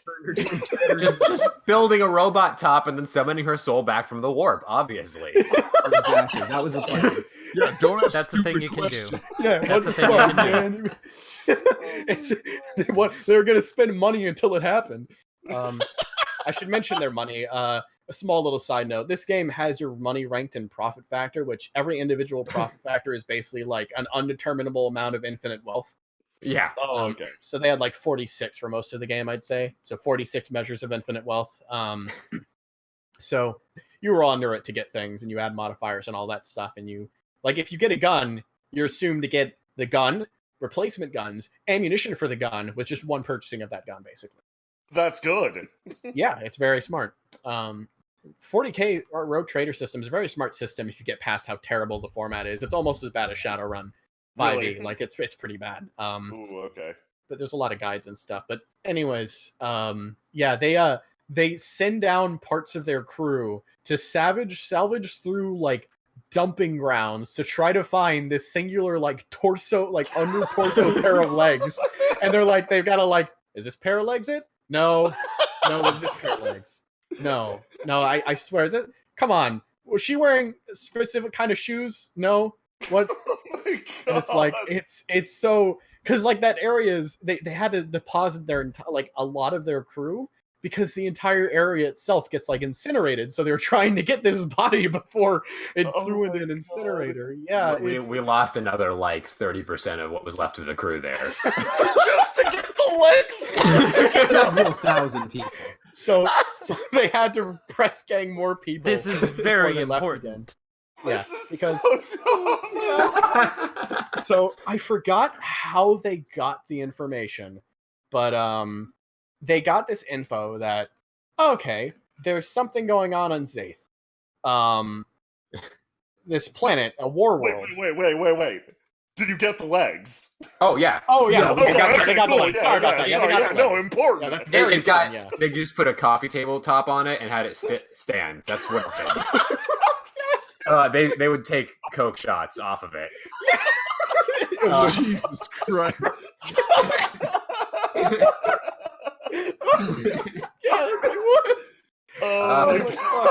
So, Christian, I don't remember exactly what it was, but I remember we got the information on Zaith from the same slavers that we got all the other information from. Yeah, so basically, a few things happen. They compete with this organization called the Tutors. Rat the Inquisition on them too. This time it was deserved. They were doing some real bad chaos shit. Like this was like real fucking stuff they had to report on, and they set it up so they'd absorb all of their assets once they left, so like the situation would solve itself. A lot of fun stuff actually. Falion doing the best he does at just like brute forcing and fast talking through problems. And they leave. The only session that Falion doesn't start in the session on. Oh God. Oh, that laugh says everything. Yeah. I was in a different state at the time. Yes. And I couldn't get there right But you then. So I Skyped in Skype still. called in like halfway through. Yeah, but meanwhile, I think it was just Sashel. Were you there, Cannon? Yeah, I was there. Yeah, That was it one was of the ones where I Sashel. actually. It was Sashel, and literally just Godwin, Caliph, and Grimblade. Oh no, not even Caliph. Makai, Godwin, and Grimblade, and Sashel. And on their way, they find. Pretty sure Caliph was there. He might have been there too. I think he was just. I think what happened was that they found. Yes, I remember. They found a because of all like the annoyances that were going on with like the Eldar ship and the time dilation. They forced Caliph to basically stay on the ship and go through the warp, and that did weird things to his Eldar brain and started making him have like relapses into being like a bad person, like in real terrible Dark Eldar, which are real sadistic guys. And that's just a term. The Dark Eldar are pretty much like what real Eldar are like, without like the dedications to like controlling themselves.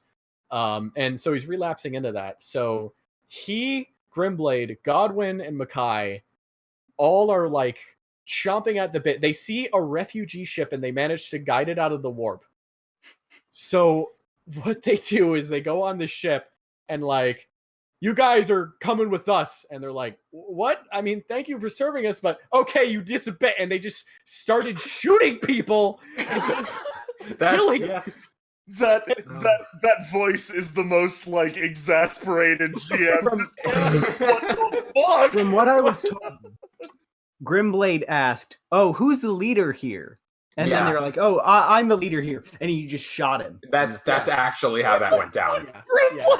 Yeah. That's the one time Grimblade managed to kill someone. Yeah. When he was one time, when he was that off. When he was executing an innocent civilian on a passenger pilgrimage ship, yeah, he killed someone. Good job. Let's all give a hand for Grimblade. Fuck you, Grimblade. You suck, Grimblade. You don't call me Murder Blood for nothing. So I know you wanted to gloss over the details about Makai's player, but this is the one time I feel the need to say something. This is where we get a very unique kind of rolling, where in order to play the game, he would roll and then he would look really closely at the die because he wore thick glasses, and he would just flip the die until it got to a number he wanted, and he'd go, "I got a 20." And he'd pretend like he couldn't see it, so he'd lean in real close and like try and move it with his finger so it'd go into the light. That's what he'd pretend to do, but it was so obvious he was just flipping it with his finger. Holy shit. And because we were all uncomfortable with it, none of us bothered to correct it. We just let it happen. Like, look at normal distance at like the text on his character sheet fine in the rule books, but when it came to the dice, he had to go like, real close, guys. I love the sentence of he was really uncomfortable, so we didn't try and talk to him, but we kept inviting him. Oh yeah. He was in another game after this, too. Yeah. That Call of Cthulhu. That Holy was. shit. Hey, Will, the same Call of Cthulhu session I ran you guys through. I ran him with. He died first. Anyways. Thank you for the sub, Sleepy Time John Barry, by the way. No, Now, was that by design or accident? Anyways, we were He died first and was sent straight to Makai. Well done. Translators know Makai means hell. Means hell. Oh god. Yeah, this just like by the time Fallion gets there, just like, what the fuck? Like it's enough to bring him to that kind of like he doesn't care too much, but he kind of cares just because it's like really stupid. There's no reason to. So they repurposed this pilgrimage ship. It didn't have enough people to fly it, but they kind of split up their population between their two ships. And with these two ships, they flew off back towards Zaith. Now, Zaith, if you want to switch to the map now, Zaith is a war world, and this is the first time I haven't really talked about my DMing up to this point. There's a specific reason. It's nothing to write home about at all, I don't think, honestly. Up until this point, you just let it happen.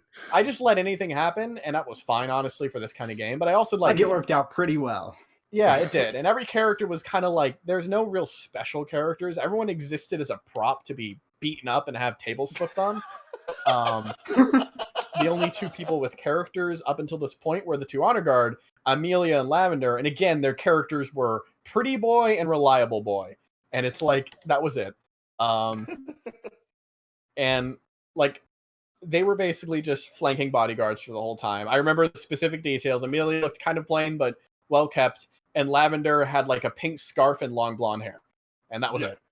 So I was like, I should try something else. Like, up until this point, the chaos factor of the game, it just kind of convinced me not to. But at this time, I was like, I'm going to set up something for real. So I made a full-on map for Zaith. Which was, I posted that a bit above in our chat, and I think Burns brought it up for stream. Yep. I made a full map. I got it stat out with all like the stuff going on. Zaith is a pretty cool setting. It's basically a war world that you have a bunch of factions on it that are walking around these gigantic crawler cities with large macro cannons on them. So basically they're running around and fighting each other on these giant, like almost ground-based spaceships. The only reason that this war world is the way it is because whenever someone tries to stop them and flies in orbit, all of the guns point up and tell them, back the fuck off, we're doing this our way. That's so dope. Yeah, it's a really cool place. And I read like a few details and I fleshed out the rest of it myself because it was a really nice place.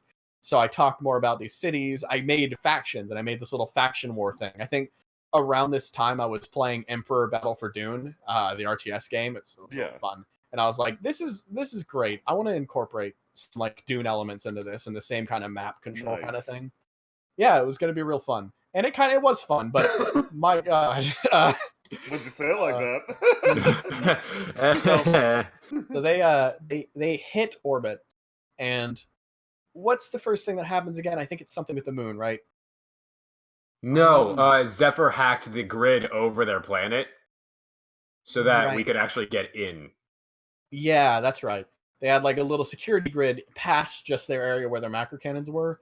The tech priest hacked into it. Hacking never fails. And ended up breaking past so they could stealthily basically sneak to the dark side of the moon with one of their ships. And while there, they discovered that, if I'm correct, wasn't there an abandoned crawler that was actually on the moon. Yep. It was disabled, but the macro cannon was still there. So yeah, they found it. And Zephyr's character was kind of showing up a bit off and on. So he was like, I'm just going to sit here and fix this because this is cool. Yeah. And that's very in character for a tech priest. So he kind of split off. And he had another character. Yeah, he brought in another character he wanted to introduce called an Astral Knight. This is a homebrew, and it was an interesting thing. It was basically a psyker that trained their psychic powers to use like weaponry, like melee weaponry. It was like mainly identifying as psychic fire and a lot of interesting stuff like that. I think the only thing he did though, he only showed up for one session as that character, and the only thing I remember was when him and Fallion tortured some guy. Yeah, it was. It was. If anyone's ever just had a torture session in their game, you probably know how that goes. Needlessly cruel, and nothing is solved. It like, never accomplishes anything. Don't do it. But in this case, like it was just basically that. Lighting people on fire, trying to put out the fire by accident. We poured gasoline all over him. And the character, the Astral Knight, could create fire with his fingers. So he threatened him with the fire, and it accidentally got out of hand. And, oh wait, no, I remember. Did he burst him, or did someone shoot him, and then the shooting lit him on fire? I think he burst him. Well, we had poured gasoline down his throat. Oh, yeah. That was the problem. That was the problem. Supposed to give you information. I love the sentence. We put gasoline on his throat. That was the problem. Like, you guys, your first interrogation, you're like, okay, we're learning a lot here. Thank you for being cooperative with. Okay. I've got a new addition to my things you do and don't do in a game.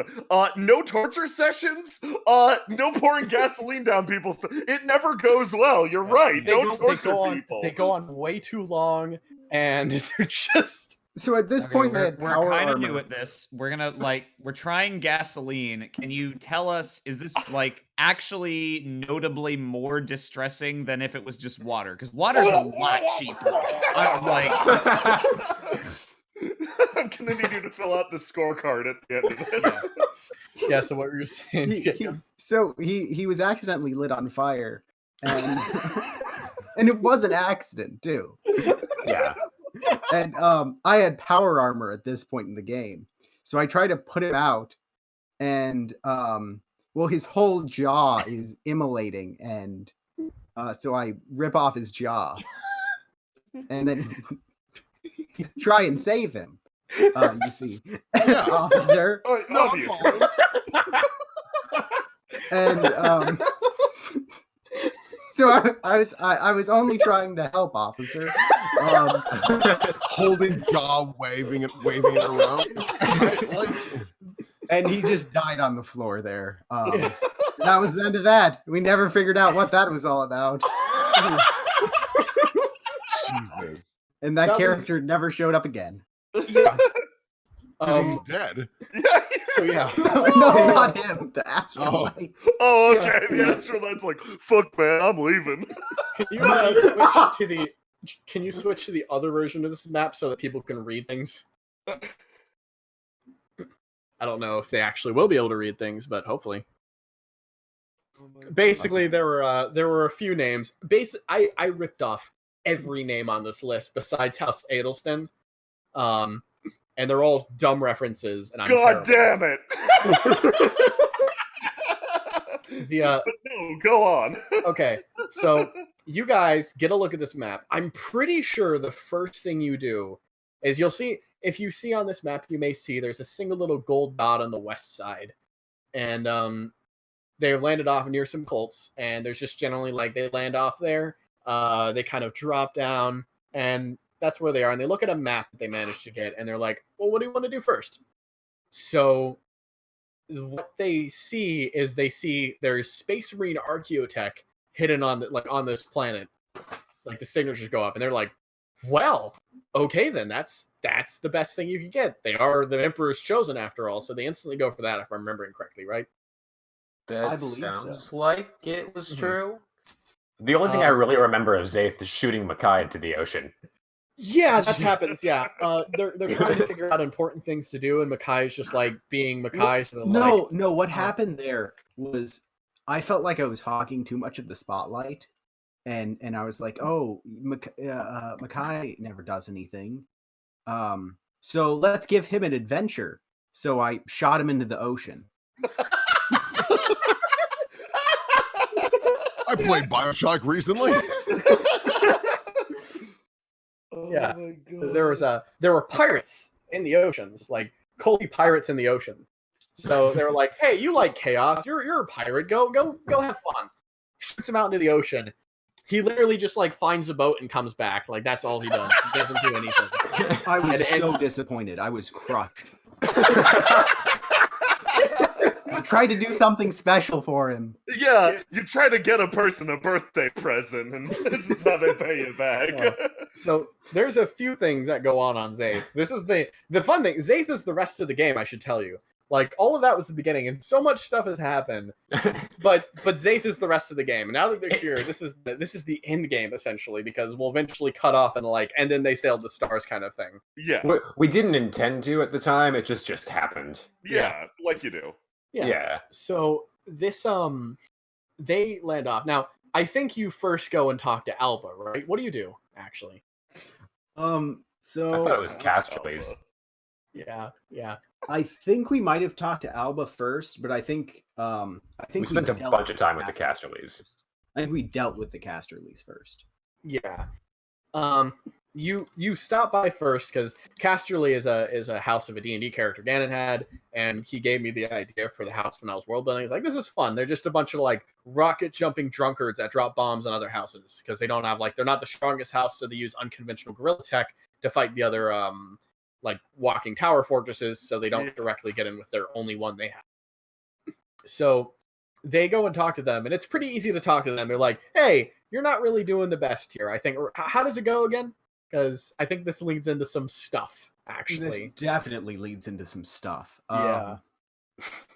Some more Grimblade. Oh boy, Grimblade Adventures.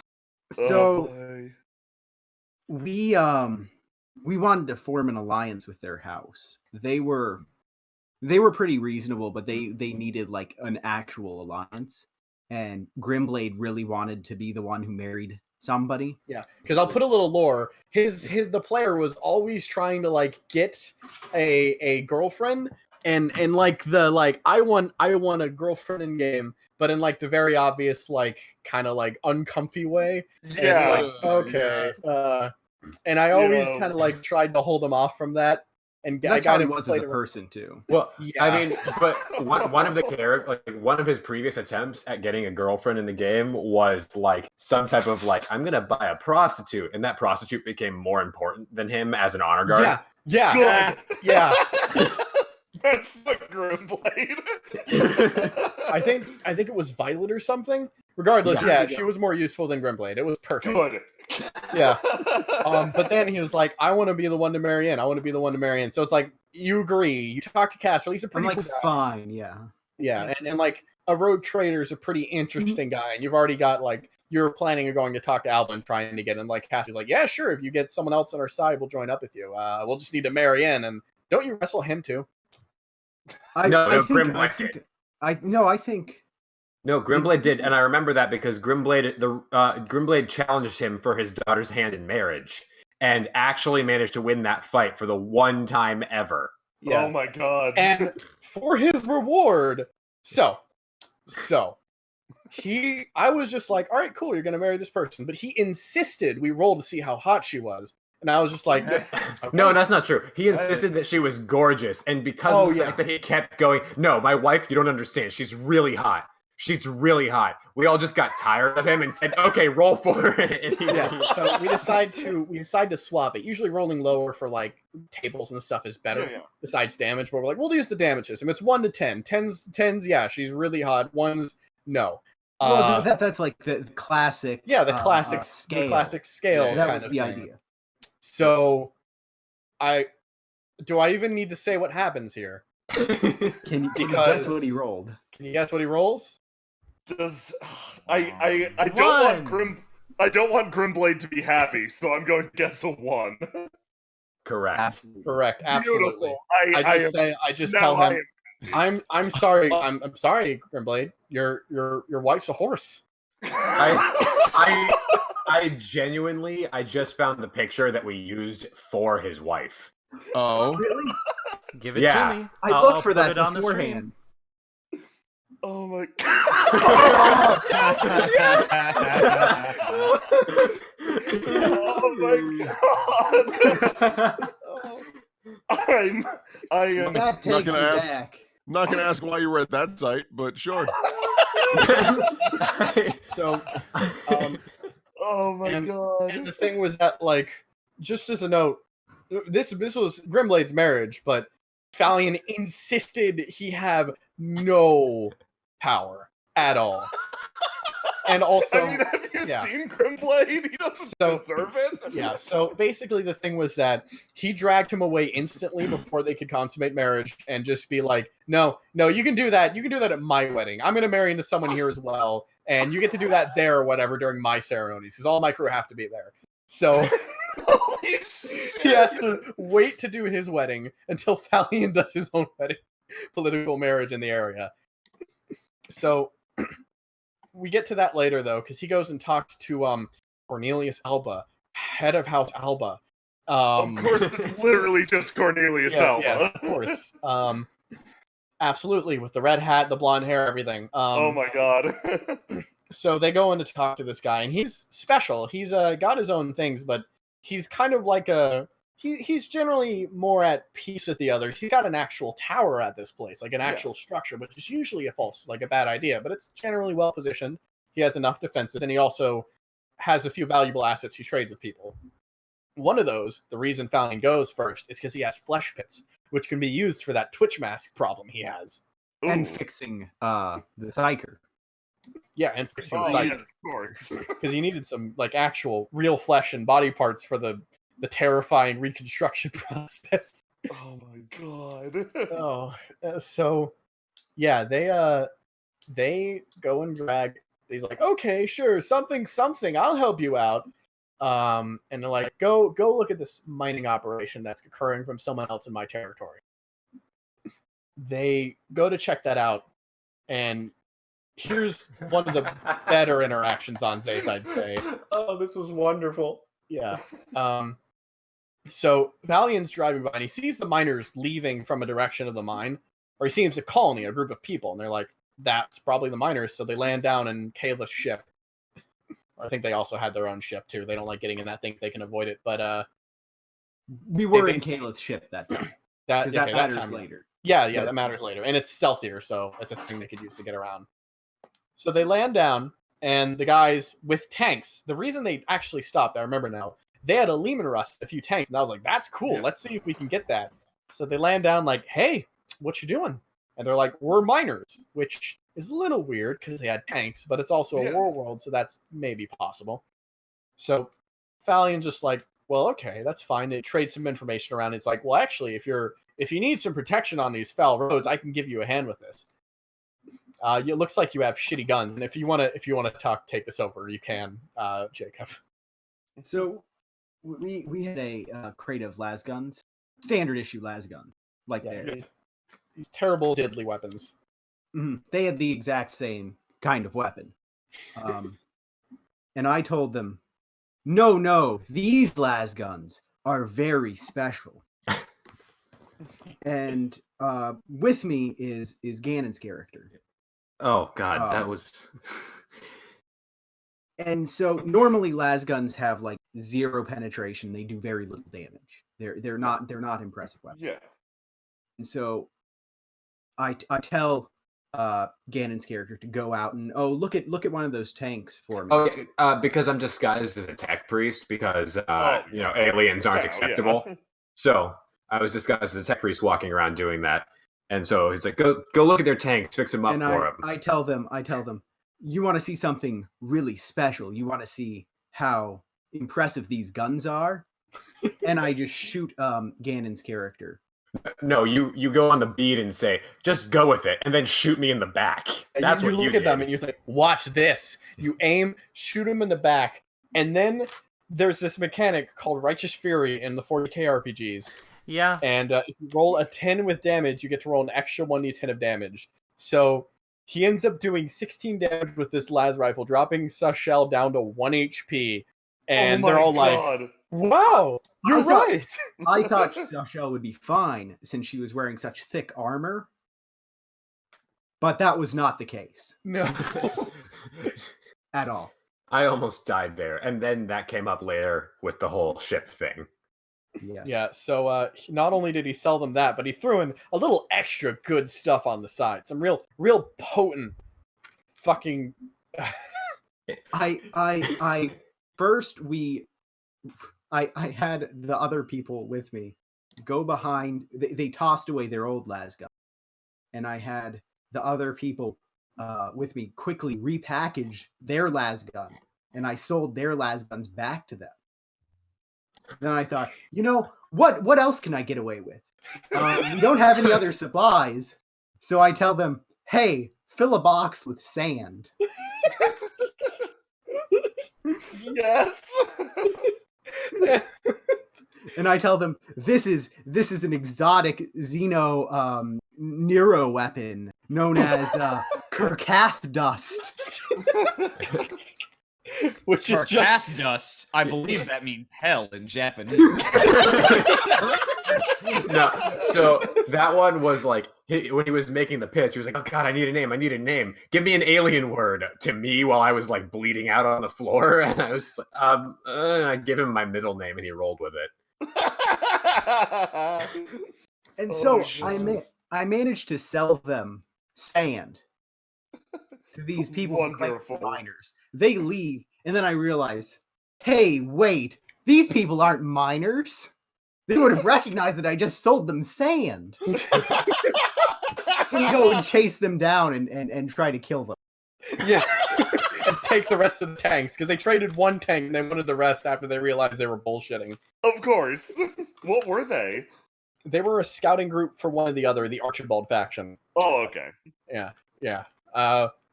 So I don't think they ever knew that. Yeah, they were, though. That was the thing.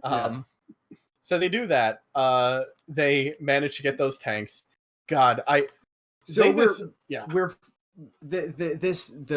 Battle of the Tanks is another one that some stuff happened on. Yes. Caliph and Phalion jump off of Calith's ship into a tank right as I think it's the Lehman Russ shot his ship. Right, yeah. So basically, did you finally take down that piece of shit? Yes, I did. Yeah, I remember now. They didn't get the Lehman Russ immediately because the guys were like, "No, that's a Lehman Russ. We're not giving you that." They gave him another tank. But the thing is that they jumped down on the Lehman Russ right as it was firing upwards, and this behemoth of a tank just takes down the ship one shot, tears it apart like paper mache. And finally, I'm laughing because Caliph had like 2 Eldar accomplices on that ship.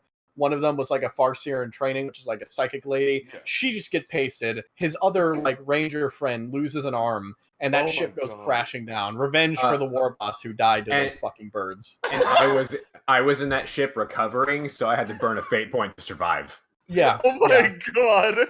So yeah, they go crashing down. You know how this is like this is over the halfway point.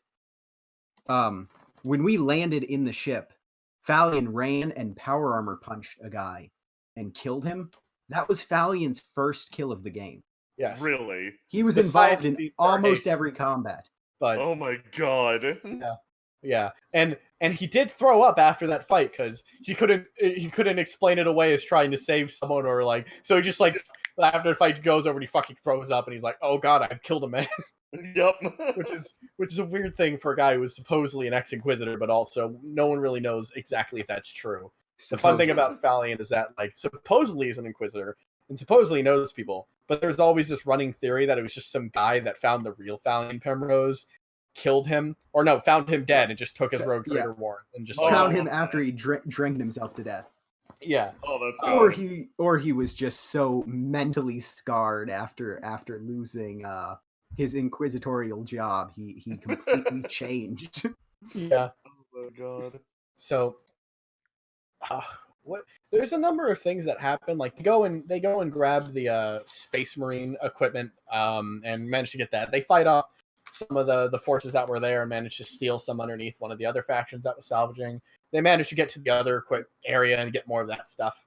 Fallon gets some sweet new Space Marine scout armor, which is the only thing he can wear because Space Marines are huge. Yeah. And thus begins this like 2 sessions of politicking between all these factions here. And Falion, if Jacob, correct me if you're wrong, but like you were having fun with it, but you're also like you're the only one who was really interested in doing the politicking because you're the only one who kind of could. So you were trying to basically speed run as quickly as you could through the entirety of like the dynamic I set up, so that you get to the point where Zaith was taken care of. Well, I also did want to just kind of see how quickly I could finish Zaith. Yeah, that's true. As kind of a challenge. GDQ record, you know? I think you could speed run this conversation. I'll help out, but like I think you could tell this a little better than I could. Well, I think the next important thing that happened was we decided Alba had given me a deal that I didn't like. Like I thought over the terms of our agreement, and I thought, no, this isn't beneficial for me. So we went to kill him. Or not kill him, but just ruin him. The Hadrick negotiate. Yeah. Kill him. Yeah, the good old Fell treatment. Just the solid, let's go and talk to him. And so they go he's dead. Yeah. They go to this tower, and I don't remember the actual plan of attack. They were planning on just going straight to Alba and kidnapping him, essentially. But I remember, like, it started out... So, someone was on top of the tower when they infiltrated, and I remember there was, like, an alarm that went off. But that alarm went off because someone tried to shoot open a door with a plasma weapon. They did a little too well. It was Godwin with his dark lance. Yes, a gigantic, terrifying heavy weapon that are used by Eldar, highly advanced. He shoots a dark lance downward, and you know that thing where like plasma and a highly corrosive acid will just seep through a building? Yeah. A while. That's what this does, and it doesn't stop. It goes from the top. Foot in Chernobyl. Yeah, exactly. The elephant's foot. It just does that. It just goes down. It goes down and down through the entirety, like entire portion of the tower. And then it seeps into like a power room and starts setting the entire place on fire. And so things got to speed up a bit. So Alba's trying to run around and get things solved. And Falion kind of like, I think, sees him on the elevator. Falion freaks out. Yeah. Falion loses control. This entire time, Falion has been in control of himself. Yeah. All these drug except from the time he got possessed by a demon, but yeah, technicalities. Yeah. So he runs as this elevator is lifting off and grabs this guy's head, one of Alba's guards' heads, and pulls it out. So as the elevator goes up, he's chopped in half. Oh, Oh my jeez. god. Then Thalion proceeds to jump out into the elevator shaft and start climbing up the cables with his chainsword. And starts Holy stabbing shit. through the bottom of the elevator with his Yeah. chainsword. Yeah, Oh he's my just God. grabbing onto the bottom with the power armor on, screaming, stabbing through the floor. Alba's freaking the fuck out because this was not provocated at all. So he's like, Alba gets Holy his, shit. like a part of his foot chopped off by the chainsaw that's stabbing through the floor, and Thalion hears that and he's just, and Alba like stumbles out of the elevator, and Thalion, using the power armor he has, just pulls the elevator doors open and runs after him. And he's injured, so it gets pretty easy. They manage to find him, hold him down, and get information out of him. And they discover that Alba had a sister that he locked inside of this basically like room that he had to store dangerous psychers. And that made them concerned because they thought she might have been a psyker. She wasn't. It was just someone they locked in there so no one would go check. Yeah. Lock her up with crazy so no one would go there. So they're like, well, this is perfect. We're going to let her out and we'll marry her into the Primrose Dynasty, and then she'll be able to take over control and she'll be indebted to us, and we basically get to set the terms in our own way. She was just about as competent as Alba was, probably. We didn't really get much chance to see how that turned out. They got her out. They also found a few very weird people. They found a crazy psyker guy. I don't remember the name Like of, but I you do. remember. Yeah, like we you do. went the. Was I he a think the chef? next thing- He did become a chef. Oh, that's the thing. I don't know if we'll have time for that, but if we do, ooh, That's the adventure that I really took part in. yeah. This is all just But- me sitting there. Yeah, but we're almost done with Rogue Trader, so we'll see when we get there. I but yeah. talked for 8 hours straight. Yes, Um, yes. They grab. Yeah, you go with it. Our next thing. Well, after we converted the radiation mutants to worshiping Thalion Pemrose, we went to House Matthias for my wedding.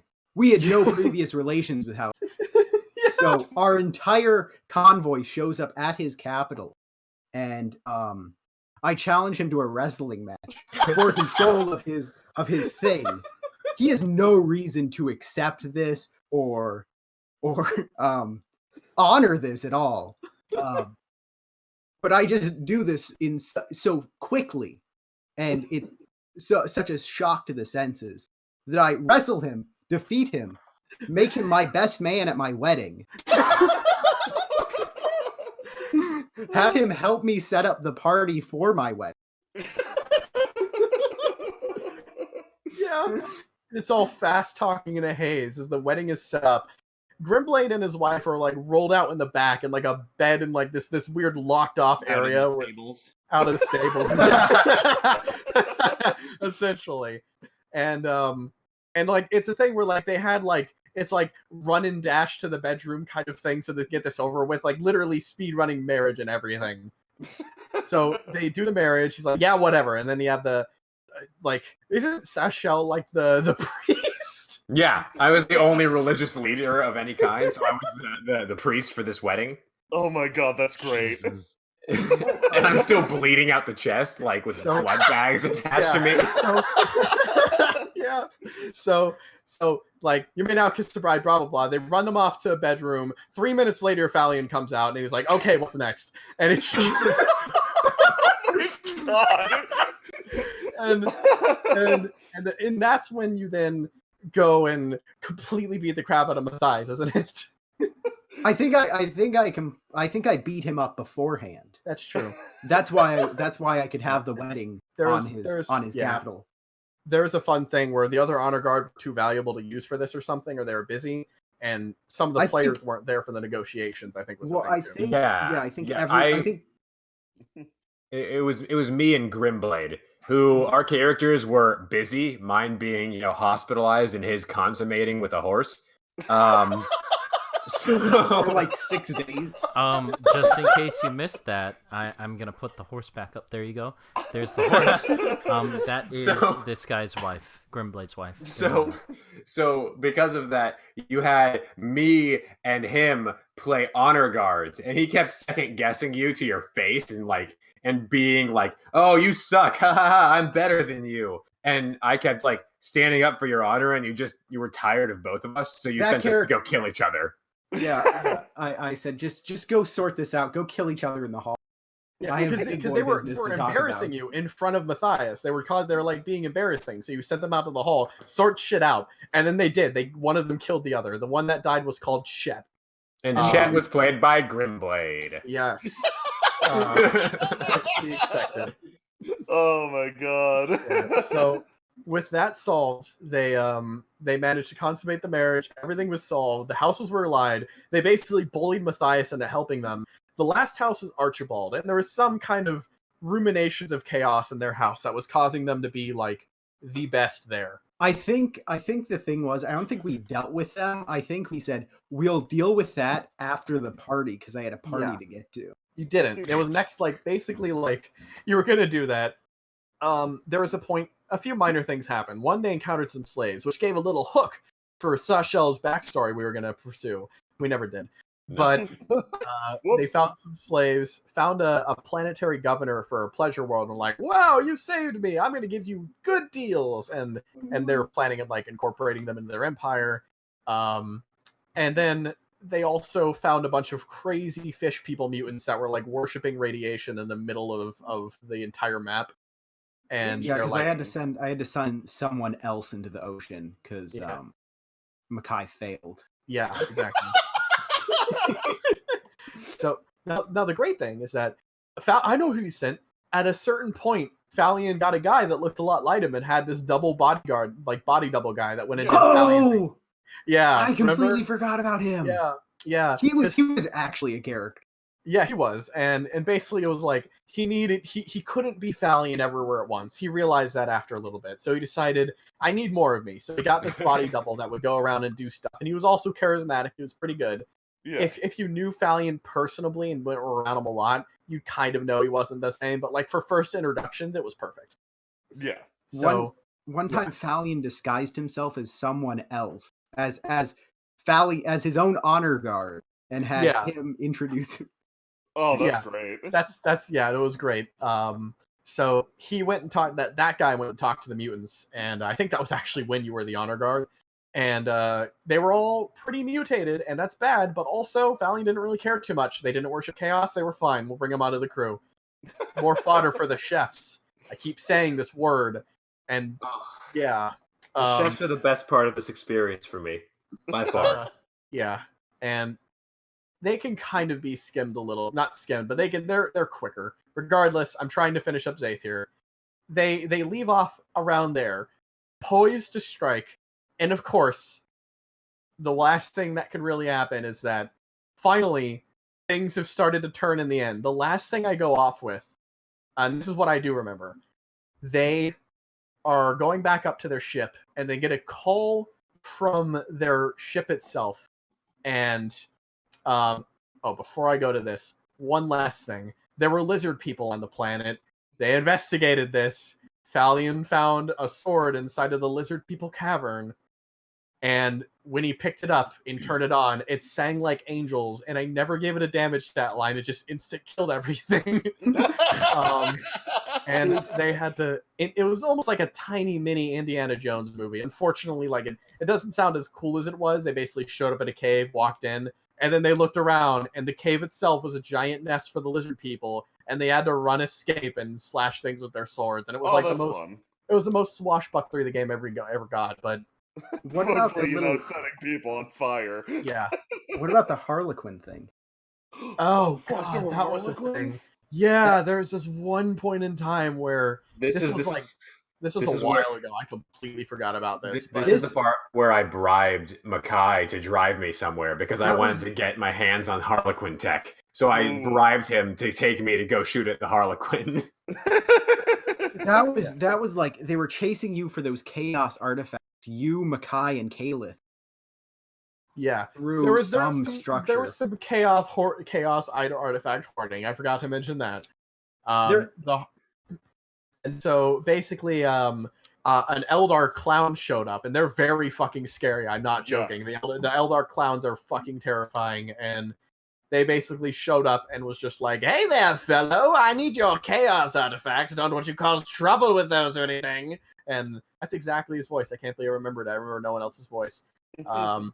And he went and took those, and it was like a back and forth between the Tau being like, no, put them on. I want to get there and get the artifact. And the Eldar being like, give him the shit, you idiot. And the whole time, Falion was cutting a more beneficial deal to give him these things that were not really in his possession. Yeah. But anyways, I'll finish it off. The final part of the session was that, oh, hey, excellent. But anyways, just to finish off, they go up to space, they land, go back to their ship, and then they're like, sir, there's some ships in orbit.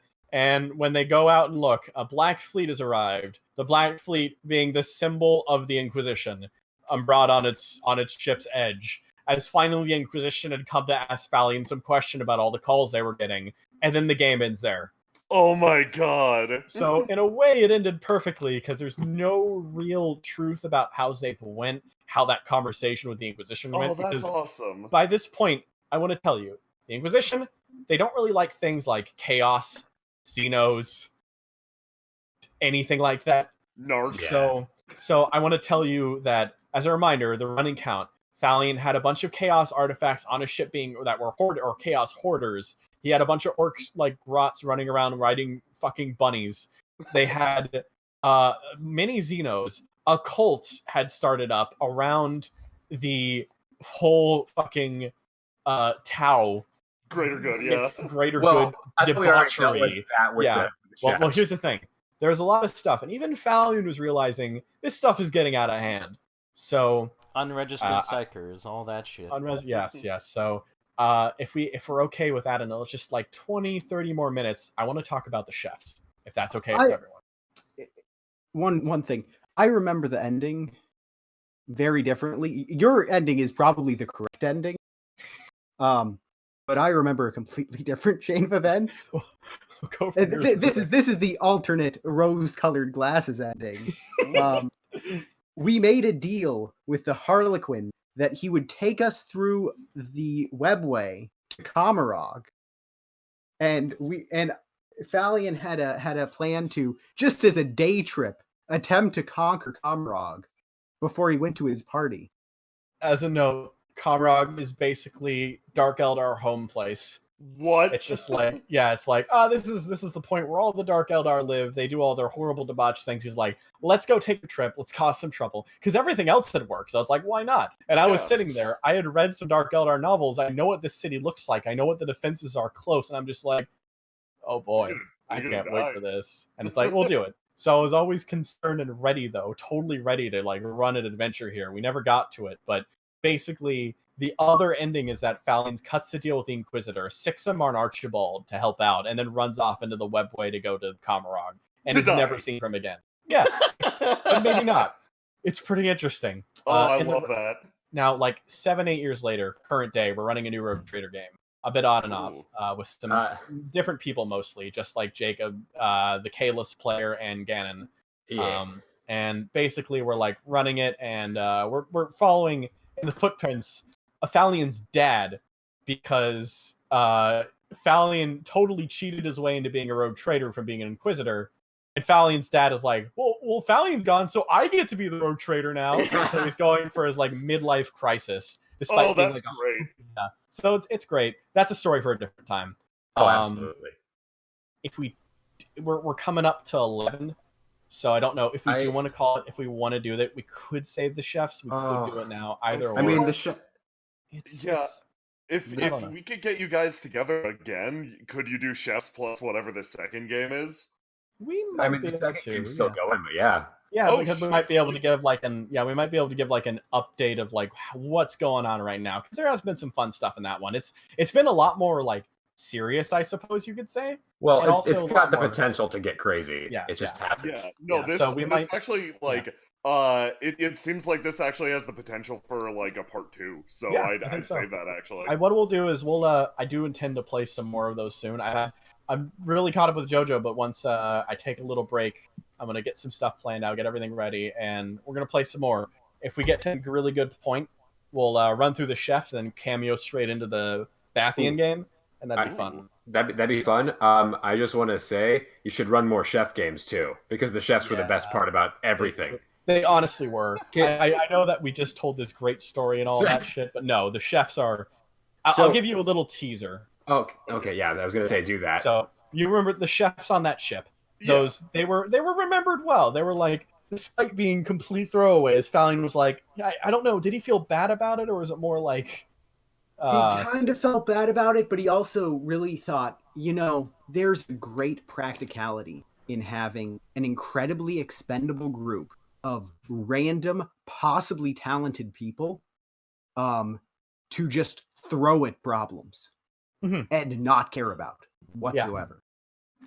Thus the chefs were born, and they're basically thrown at everything that off screen is too small or like a little too minute for rogue traders to deal with. Yeah. And they're just like the most depressingly goofy and weak squad that somehow manages to make it work through paranoia, fear, idiocy, and surprising competence occasionally. Yeah. Oh, That's they for were next time though. Oh yeah, that's absolutely. It definitely needs to be covered because it is so much fun. As Game Thoven says here, they are the Suicide Squad, but they're way weaker. Yeah. way. Oh, it's so good. It's such an adventure. Yeah. Oh my god, fucking fantastic. Is this the end then? I think so. That was a good trip down memory lane. I really enjoyed that. Not to be a shill or anything, Christian. You have a thing coming up. Yes. I actually will show that real quick. Tomorrow at 1 p.m. There's actually, can you get the Twitch? 1 p.m. EST. 1 p.m. EST. Yeah, I interrupted. If you can get the Twitch for it. Yeah, give me just 1 second. But at 1 p.m. EST, a friend of mine is going to be running a JoJo game actually, and it's going to be in the CI universe. And it's the prologue for the game. Please be kind to him. It's going to be his first time running it for everyone, but it's going to go into after the prologue concludes. Some of the players will be going, and it'll be a little mini series. It'll be in the CI universe, and he's included with Ganon and me to make it canon and stuff like that, and it'll be real fun. Yeah, and I will be. Oh yeah, I posted in the chat for Twitch. Great. Oh yeah, if you could. Are post any that. of the players people we know? So the players will be a generally new cast of people. I am dragging in one of my friends from my real life group, Liam. He wasn't in this game, but he's a real swag guy. But I'm going to be playing in that game. Ooh, I'm going to be a playing. player? Yes, I'm a player. I'm excited about it. I don't believe that. Yeah, I know. Actually, wait a second. I don't want to believe that. Oh no! Don't worry. No, actually. Okay, so yeah. I'm going to be playing a small little extra. I'm going to be playing Bono, who's from mainline CI, and a little one-off from him. Sweet. But then, when the actual game begins, past the prologue, I'll be playing a character I made from scratch, and I'm really excited for playing them. They are terrible. Yeah, It you is should going have to be made their great. character sheet. Yeah. So that's going to be fun. If everyone's up for it, show up tomorrow, 1 p.m. at twitch.tv/Orin Incorporated. If that's posted in the Twitch chat, that would be great. it is. It's Awesome. also You're gonna on do the stream. great. Yeah. I it'll be took a fantastic. screenshot and put it on the stream. So Nice, there you thank go. you. Yeah, so please stop by.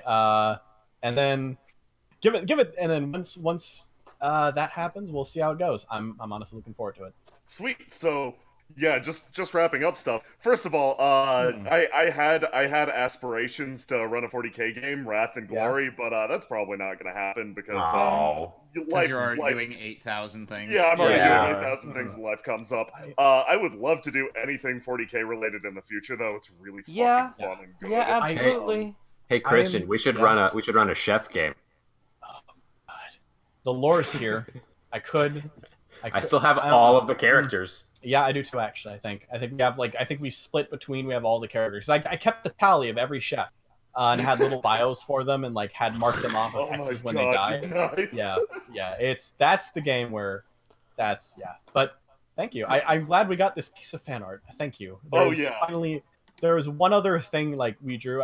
Jacob drew a comic for like a small little singular comic for Rogue Trader once. I don't know where that went though. I think that's gone. That's lost to time. But there is a also piece of fan art from Mask. Yeah. This Thank you so much, Mask. You're wonderful. Yeah, I showed both of them. Yeah, and for next time, I believe we have to look forward to. Aram is going to talk us through his long-running game that has been alluded to a lot. Yep. Yeah. It's been alluded. I mean, I don't know how often it's actually been alluded to, like on streams or in public, but it exists. And if you watched Anime Campaign, you've already met some of the characters. Yes, indeed. In a manner of speaking. I'm really looking forward to that. Yeah, Oh, Aaron Bean is exceeding. Aaron Bean. Sorry. Oh my God. I gotta thank everyone for coming out. I also gotta thank Jacob for coming out to help with this too. That's been really great. Yeah, no, nice to meet you, man. You tell a good story. Yeah. Oh my God. Yeah, I do. Huh? I do. All right, we're cutting the stream here. Thank you guys for watching. We'll see you next time. Have a good night. See you next time. Toodles. All right. Bye.